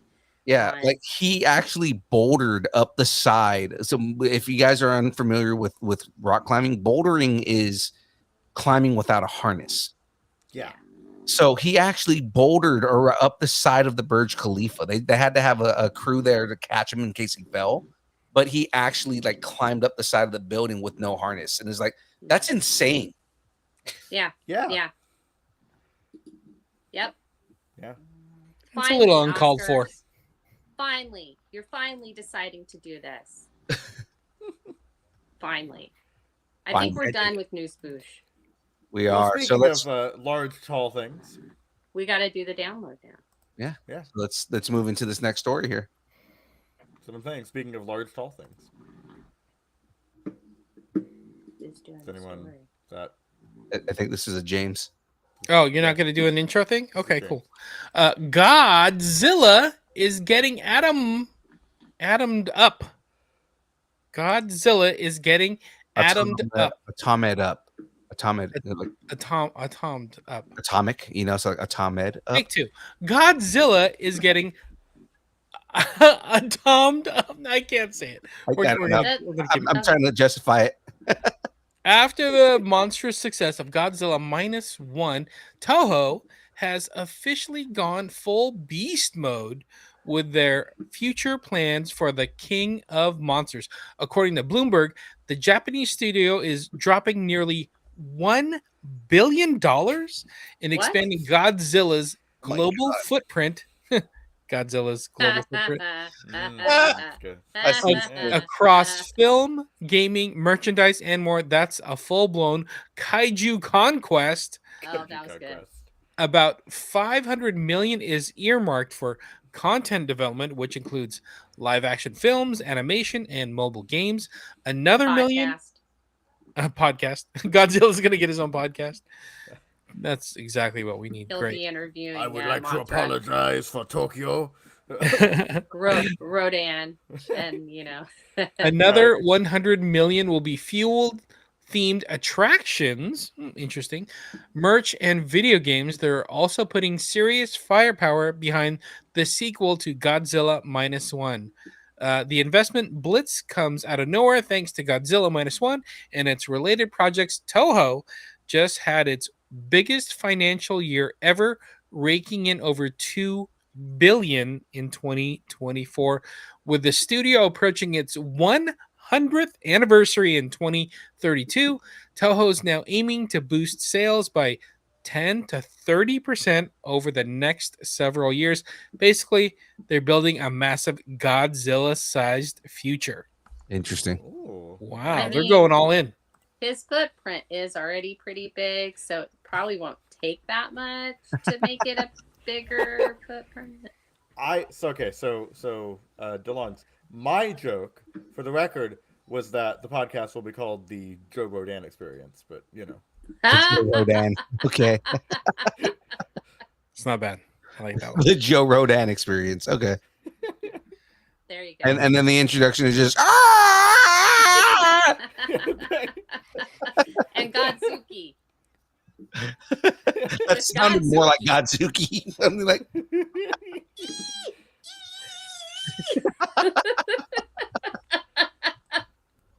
All right, now that we're making weird sounds, let's move on to the next. Are we? Wait, hold on. Are we big Godzilla fans? Are we excited for $1 billion worth of Godzilla marketing and merchandise? I'm excited for more Godzilla if it is at the same level and the same quality as -1.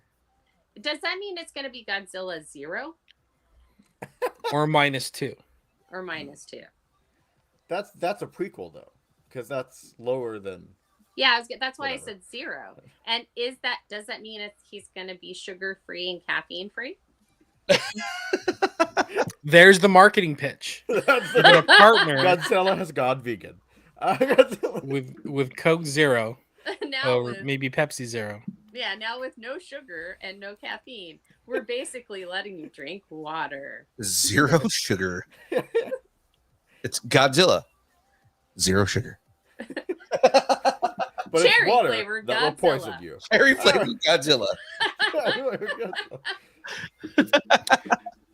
I don't know how I feel about this. I'm cool with Godzilla, Okay, projects, but I wouldn't think like to throw $1 billion Yeah, at this Godzilla, right? franchise. Hey, But it kind of makes Betzo. sense. It's like their cash And cow. that's- Like I said, like I just don't want them to take it and say, oh, we're gonna we want to make money off of this, but we're gonna sacrifice quality in order to make make mindless stuff. Like you had this kind of perfect melding of writing and directing and acting and just everything in a monster movie. Like in a you normally kaiju movie. you normally don't have Mhm. that level of artistry in a kaiju movie. It's just more about the monsters destroying everything, and it's like they did such a good job with -1. So, like, if Toho is gonna kind of like, okay, we're gonna like dump money into this, like, it's fine if you're dumping money into better VFX and better just kind of like visuals all around and making everything look even more realistic, but don't sacrifice the artistry behind it that made that movie so good. Do you think like other studios, Toho hasn't learned the correct lesson, and that's why you're concerned? I have a feeling like that's my fear, is that Toho doesn't learn the correct lesson, because we all know Warner Brothers doesn't learn the right lessons. Sony does not learn the right lessons. They're just more like, oh, rated R made $1 billion, so make more rated R movies. It's like, no. It's because they made a good movie and people Right. enjoyed it. It just happened to be rated R. Godzilla's gonna had- start cursing. It had to be rated R because the character in like the essence of the character is rated R. Very much. So keep to the essence of the characters, then you won't go wrong. Yeah. Yeah. And So, I mean, hopefully, because Toho they have been really good about, they make more and more movies, and it's all about keeping the essence of the characters. And when I say the characters, I mean the monsters themselves, the kaiju themselves. Don't lose that. Right. I really don't want them to lose that. It's continue with the high level of quality you're using to make these movies. Just ignore me. He just like ignore what I'm doing. it was like somebody put a fucking sunlight on him, and it was like Just ignore what I'm doing. It was interrogation over there. Like, there are 5 lights, kind of interrogation. There are oh my god, 5 lights. You know So- what that's telling us, though? I want to show everybody just I how do- white I am. I do have a question. So I'm Irish. is Godzilla -1? It's a completely separate universe than like the Godzilla King Kong stuff. So all Oh, the new that movies was that Warner Barbie Brothers is making right Godzilla. now. Yeah, all the stuff that Warner Brothers is doing and Sony is doing is all separate from what Toho's doing. So, I mean, really, this is yet another example of you care more about money than you do about art. That's the problem. Yeah. It's like, and you learn the wrong lesson. Like, oh, look, money. Not, oh, look, art. That's Yeah. going to get us money. Because that's what Warner Brothers does. Warner Brothers is like, oh, we had successful Godzilla movies, so now we're just going to cranking out these Godzilla versus King Kong movies. I'm going to not make that motion. We're just going to milk it as much as we can. And remember, everybody, SHDU will do anything for money. Okay, now. Except make that motion. 'cause Except make that then motion. He is the whitest man. He is the whitest man in the world. You know what? I know that we're like totally earthbound, but I really, really want to see Space Godzilla. I think that's the Oh, I had a want to joke. see I a had better to go version for of it. Mech. I want to see a better version of Mecha Godzilla. Though. Like the version that they put out was. Could Mecha Godzilla go into space, do you think? I think he can. Yeah. You know who he would be really cool to fight against? Is it Chirrut? No, Darth Vader. Darth Vader. Darth Vader would be fun. Which means I'm being signaled to move into the next story. So let's let's do this I here. mean, I was gonna make a Zillow Beast joke, but you know. Oh, nice. Well, that the would've been beast good with a too. billion backs. Many Bothans were excited for this next story, just like I was. Woohoo! Good. Mia Bothian. Many Bostons are Lucasfilm excited for this. were excited for this next story. They didn't die. No. At least this time. Lucasfilm is switching things up for the return of Andor Season 2, which is the final chapter of Cassian Andor's journey. It's also getting a unique release structure that sets it apart from the usual Disney Plus rollout. Instead of a typical weekly drop, Andor Season 2 will premiere with a 3-episode launch on April 22nd of 2025, which is next week, and then continue with weekly batches of 3 episodes. That's 4 weeks total for a 12-episode season. Here's how it breaks down. So on April 22nd, we're getting episodes 1, 2, and 3. On April 29th, we're getting episodes 4, 5, and 6. Mhm. On May 6th, we're getting 7, 8, and 9 because 7, 8, 9. And May 13th, we are getting 10, 11, and 12. All came to play at the Ladybug Picnic. It's kind of funny. 1, 2, 3, 4, 5, 6, 7, 8, 9, 10, 11, 12. It's kind of funny that the episode 7, 8, and 9 are coming out 2 days after May the 4th, Yeah. right? I wonder if they're going to be like major episodes though, just because they're premiering them like right around May 4th. This staggered chunk release format is rare for Star Wars shows on Disney Plus. Season 2 of Andor is split into 4 distinct arcs, each a trio of episodes that covers 3 intense days of action, then jumps a full year ahead. Andor Season 2 will premiere with the first 3 episodes on April 22nd, 2025 on Disney Plus. So that's going to be... Isn't that Earth Day? Is that Earth Day? I think April That's 22nd funny. is Earth That's Day. really funny. It's Tatooine Day. It's Tatooine Day. No, I'm it's, going to look that up. it's the day all the Bothans died.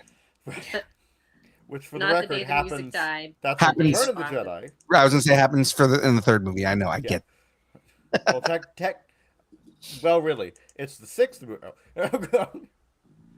it's the 6th movie in the series, but it was the third It's movie the third made. movie Get in it the right. original trilogy. I understand The that. third movie made. Get it right. Tell Oh you my what, it's not. God. What day it's not. It's not Alderaan Day, you know? Because Yeah, Mm. there are no more days in Because Alderaan. we are arguing for Alderaan reasons in Alderaan places. in Alderaan places. are you all excited for Andor? I am, dude. I I'm can't so wait. excited. It is by far the best Star Wars show so far, pretty much. I'm just excited for K2SO. That's Oh yeah, no, I'm excited for Alan Tudyk. It is Earth So- Day. I just checked. It's Earth That's Nice. Day. awesome. I'm excited for K2SO. I'm excited for Krennic to come back. I'm excited for B2 Emo to come back. Oh, the little B2 with his dog bed. Mm-hmm. Oh, Well, speaking of the galaxy far, far away. Speaking of, Something else to make sure I don't ever have a life. EA and Lucasfilm just dropped the name of their next big Star Wars game, Star Wars Zero Company. And that's all we know. 0. Well, what we do know is that it's a single-player, turn-based tactics game that's been quietly cooking behind the scenes, and it's being developed by BitReactor and Respawn Entertainment. It's set to explore a part of the Star Wars timeline that clearly dips somewhat into the prequel era, judging by the poster art shown off so far. The art features a Tognath Jedi wielding a lightsaber, an Umbaran likely channeling some of that eerie Clone Wars energy, a scoundrel-looking human, because you gotta have one of those, with a trusty R5 droid, a grizzled clone trooper sporting some gnarly Phase 1 clone trooper armor, and a Mandalorian from a currently unknown house. If you want to know more about Star Wars Zero Company, you're going to have to keep tabs on Star Wars Celebration 2025 news for updates. It was also announced that an info drop is coming April 19th during Star Wars Celebration. The game will get a proper spotlight with a panel hosted by Lucy James, featuring the teams from BitReactor, Respawn, and Lucasfilm. Expect more details from a celebration far, far away, and yet just around the corner. Say That's Wong, exciting. what do you know? Yes. Yeah, I know. Say Wong, you're there right now, aren't you? Yeah. Tell us more. Is I'm he in excited Japan? about that. He's in Japan right now. Yeah. Yeah. Oh, you were Oh. gone. You weren't here for the beginning, so you didn't see. He like said something in Japanese, And and I then had to go translate SHDU it, like yeah. actually translated it. It was pretty cool. Yeah. That's cool. That's cool. There's a lot of people that went to Celebration Japan. That's crazy. Yeah. Mhm. I mean, also, it's Japan. It's, It is, It's Japan. and it's it's like, why during would you not? Sakura. That's right.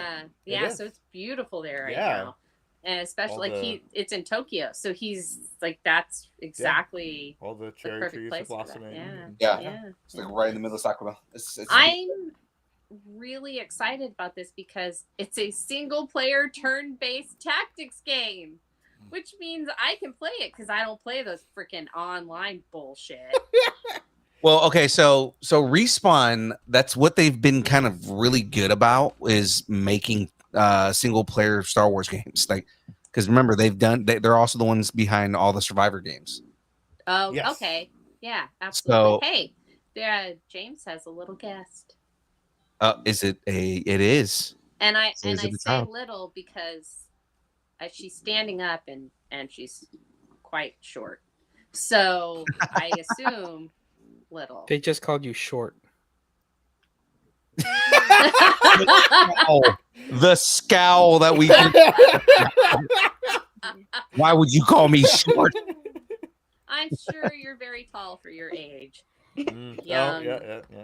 Young Jahmez child. But yeah, no. I'm willing to give it a chance. I know everybody's into Rivals right now. I haven't started playing Marvel Rivals.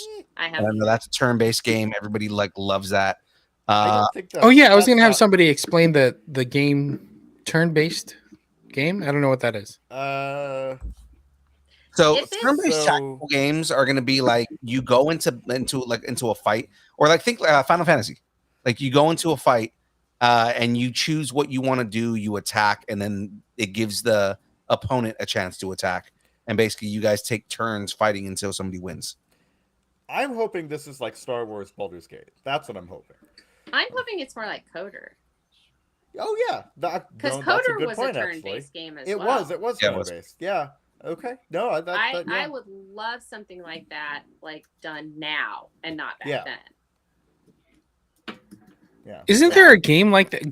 Galactic Heroes, right? Isn't that a turn-based game? Galactic Heroes is a card game, though.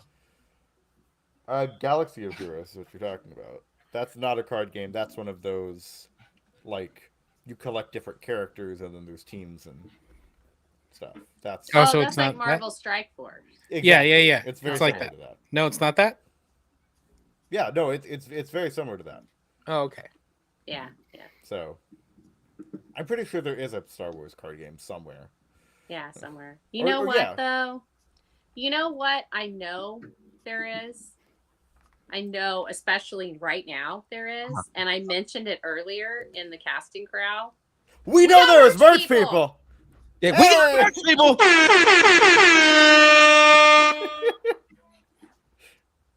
Woo. So, hey, guys want merch? We've got the wonderful gray shirt. We still have the gray shirts, right? Yes, we still have the gray. Okay. We still have the character shirts with just Phil and James. Mhm. No SHDU, no Frey. No, none of us. Just Phil and James. Those We've- shirts. We've got stuff coming down the pipeline. Don't worry about it, guys. We've got I'm ideas. just, oh my gosh, that was me giving you all shit because I own one of those. I love wearing it. So it is a little tighter because Mama has been eating.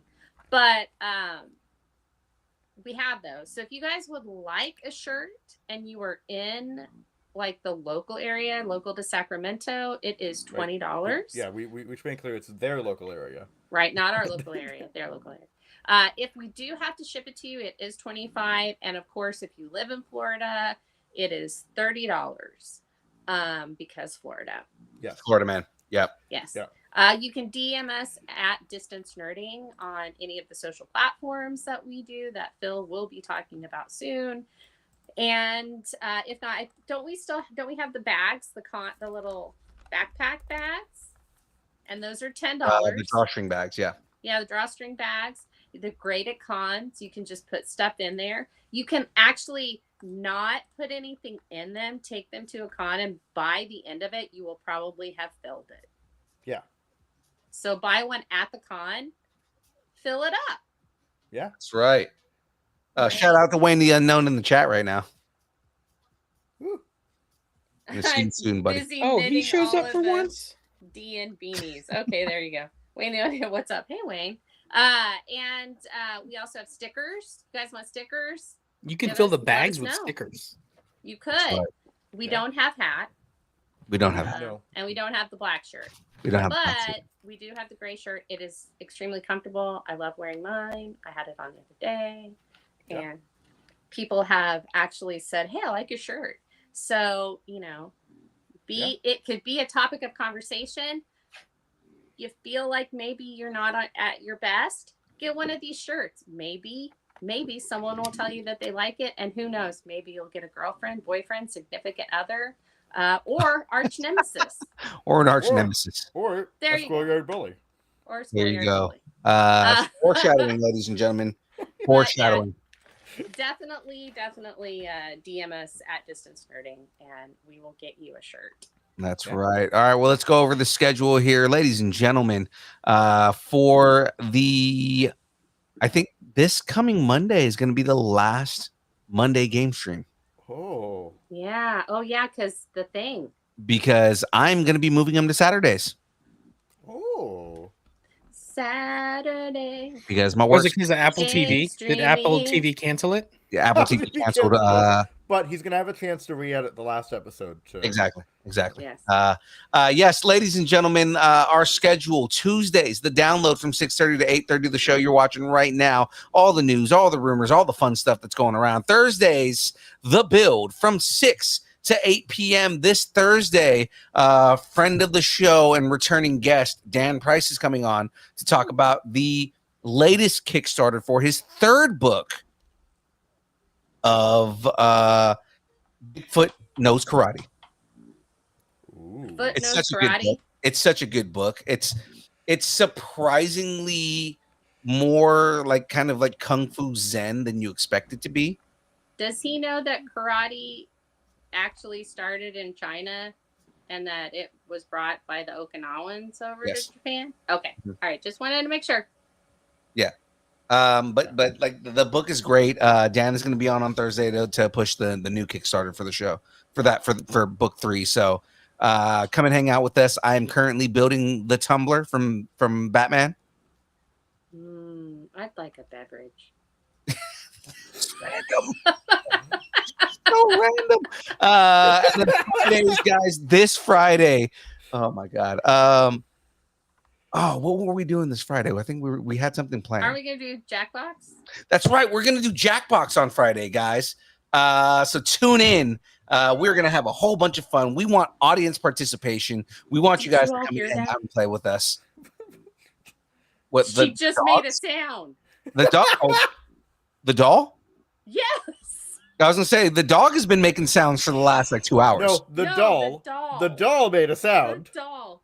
That's what happened. That's even more creepy. Ladies and gentlemen, of course, this Friday, I believe at either 6 or 6:30, I'll get with the team, but we'll post it on the gram. We are going to be doing Jackbox games again. We want everybody to join us and play with us because that just makes it even more fun. If not, join in on the hilarity because you guys already know when we get together and do dumb stuff, it is hilarious. So that is it for the schedule here. Jahmez, anything you want to say? If you have something you want to discuss, tell us what you're nerding out on, and make sure to let us know in the Facebook group, the Distance Nerding didn't post, and connect with us on. I was going to say we need pluggables, so Yeah. SHDU, go ahead and give us some pluggables, Why are sir. you bugging me about pluggables? I have SHDU Studios on YouTube and on Instagram. I currently do Elder Scrolls content, TTRPG videos, lore from my own fantasy world, my own original music, paranormal investigations, and so much more nerdy stuff. Go watch my latest video, still the Elder Scrolls one, and my latest song. I have a new song out as of Sunday. It's called The Assassin's Dance. It's all about, I don't know, murders at balls. It's very fantastical, kind of inspired by Murders Dragon and Age. balls. What the hell? No, Murders murders at- at balls. At balls. Okay. Like Anyway. dancing. Yeah. Anyway, I'm also on Frey's channel. We have a little series called Classified, where we take your favorite pop culture characters and place them into the respective D&D classes. Season 2 is currently being released. Go and watch the latest episode, which is still Percy Jackson, because we need to film and edit. That's a different issue. There's also Journals of the Ancestors, a continuation of Journals classes, where we will go over the different races, ancestries, and or species that inhabit the worlds of the multiverse. I am also in the Distance Dirty Sphere. I am in the Download on Tuesdays, which is the very show you're watching right now, the Build on Thursdays. And I am allegedly on Kyber Cave Productions. Allegedly. Allegedly. Yeah. Jen, anything to add? I have this on noise cancellation, so you have not been hearing the dogs from me. That was SHDU, because there is a sleeping dog in front of me, and she has been asleep this whole freaking time. I don't think it's been me if I could hear it. No, I tested it. I muted you earlier and it stopped, so I knew it was coming through your mic. Yeah. There aren't any was dog proxy. noises. I don't know what you guys are talking about. It was proxy snoring. I know that was Oh, was proxy it? snoring. Oh, you guys Yeah. I couldn't even hear her Yeah. snoring. Okay, well, you know what? She's been ill. She was very ill She this has. weekend. She has been very ill. That's all I did this weekend was take care of her. So She she's is very on the attached recovery, to but me she again. is. Yeah. that's all I All had to right. say. James, anything from Obi? You got any updates from Obi there? He was just up here, but he just ran away because he smells food downstairs. He's like, wrap up the podcast. Let's go eat. And I know, right? It's like food. Kind of with him on that. All right. Well, now let's go back to what we were doing, ladies and gentlemen. If you would like to support the show, the best way to do it is to head over to distancenerding.com. Go over to the top of the page right there. You can hit that big blue button that says buy us a taco. That's right, ladies and gentlemen. You can join the taco party. Join the taco party. That's right. Join the taco party. It is the best way to support the show. Makes it so that we can do more shows and get better prizes and bigger prizes and more things. Makes it so that Graveyard can get bigger brackets for the build and we can do more stuff on the show, like the premium Jeopardy, so we can do better Jeopardy. Yes. All that kind of stuff. Nerdperdy. No, Jeopardy. Yeah, we do Jeopardy. I got to make sure I'm not stealing from other Because people. the other one is copyrighted. It's not copyrighted. It's just on a friend's show, and we're not stealing their segment. Which, James, I don't know if you noticed, but they dropped a new episode. So yeah, because they're mad at you about it. they're mad at me about it. Trying to steal their episodes. They're like you're stealing Jeopardy or Nerdperdy from us? The hell, man! Yeah. Oh, it's like Disney. Like, we can't lose our copyright on this. We got to put something else out. Yeah. Jeff Nerdy. But yes, ladies and gentlemen, that is the party time. So, of course, if you would like to follow us on all the social medias, if it exists, we are there. Ladies and gentlemen, connect with us on Instagram, Facebook, Twitter. It's not X. I don't even know why we still have Twitter. I look at Twitter and it just depresses me. Twitch, TikTok, Threads, YouTube, Discord, Blue Sky, MySpace, Vine, GeoCities, Friendster, Second Life, AIM, Farmers Only, Christian Mingle, OnlyFans. It's only pictures of Aaron Watson's feet and handles. The beard, Jahmez's glasses, just judging you for not buying all of the gray shirts that we have left. Buy all the shirts, and of course, all the things SHDU would do for money, specifically the hand motions that he did earlier. Yeah, and murder balls. And murder balls. That's right. Murder balls. And apparently, whatever What the hell is sound the going fucking on? demon baby is making. What is going on over there? I think she learned how to make it make noises. That's happened several times. It's always when we're filming, weirdly enough. She figured out how to make it make noises. No, it just makes noise randomly. No, but I think she learned why it makes noises because she's shaking the living crap out of that baby right now. And you can't see any of this. Exactly. Ladies and gentlemen, if you would like us to break up with your boyfriend, girlfriend, significant other, pet, schoolyard bully, annoying neighbor, just tell us how much you enjoy us, hate us, or wish the internet would consume us completely and spit us out at the feet of Ryan Gosling in the middle of whatever film that he's doing right now, not specifically in front of while he's doing Killer Klowns. Killer Klowns from Outer Space, but or maybe Lobo, maybe spit us out at the feet of Lobo. Oh, I thought you were saying that Ryan Gosling is also in Supergirl. He could be. No. You never know. Yeah, you know. That's right. You can send us an email at dish. Wasn't there two Lobos? There was two Lobos for a minute. They had like sexy little Lobo. So I got caught up on Lobo this. and Bolo. Yeah. Yeah. That's right. Then And Lobo It's had a daughter. nerding at AOL.com, and we will read it live on air. So, ladies and gentlemen, that is it from us. Thanks, and keep nerding together. That's adorable. All right, well, ladies and gentlemen, that is it from us. Jesus. That is child abuse. I now know the joke that I am writing for Jen tonight. Jen shakes a baby. All right, ladies and gentlemen, that is it from us. It is now time for the dance party. Let's do this.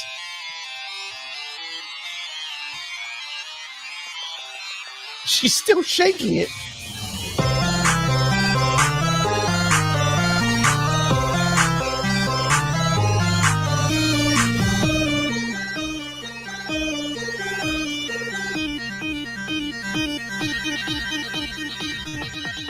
Distant nerding.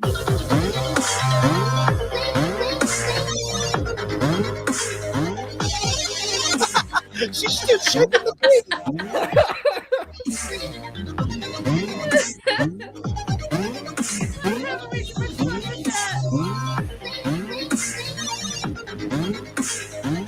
He's in a cake.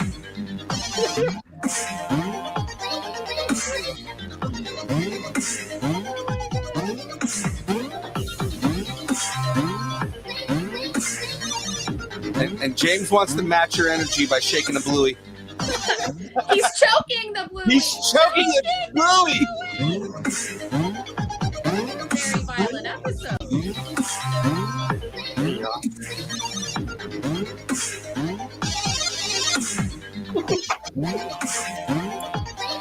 Is that the teapot? Yeah, that's Brucey's teapot.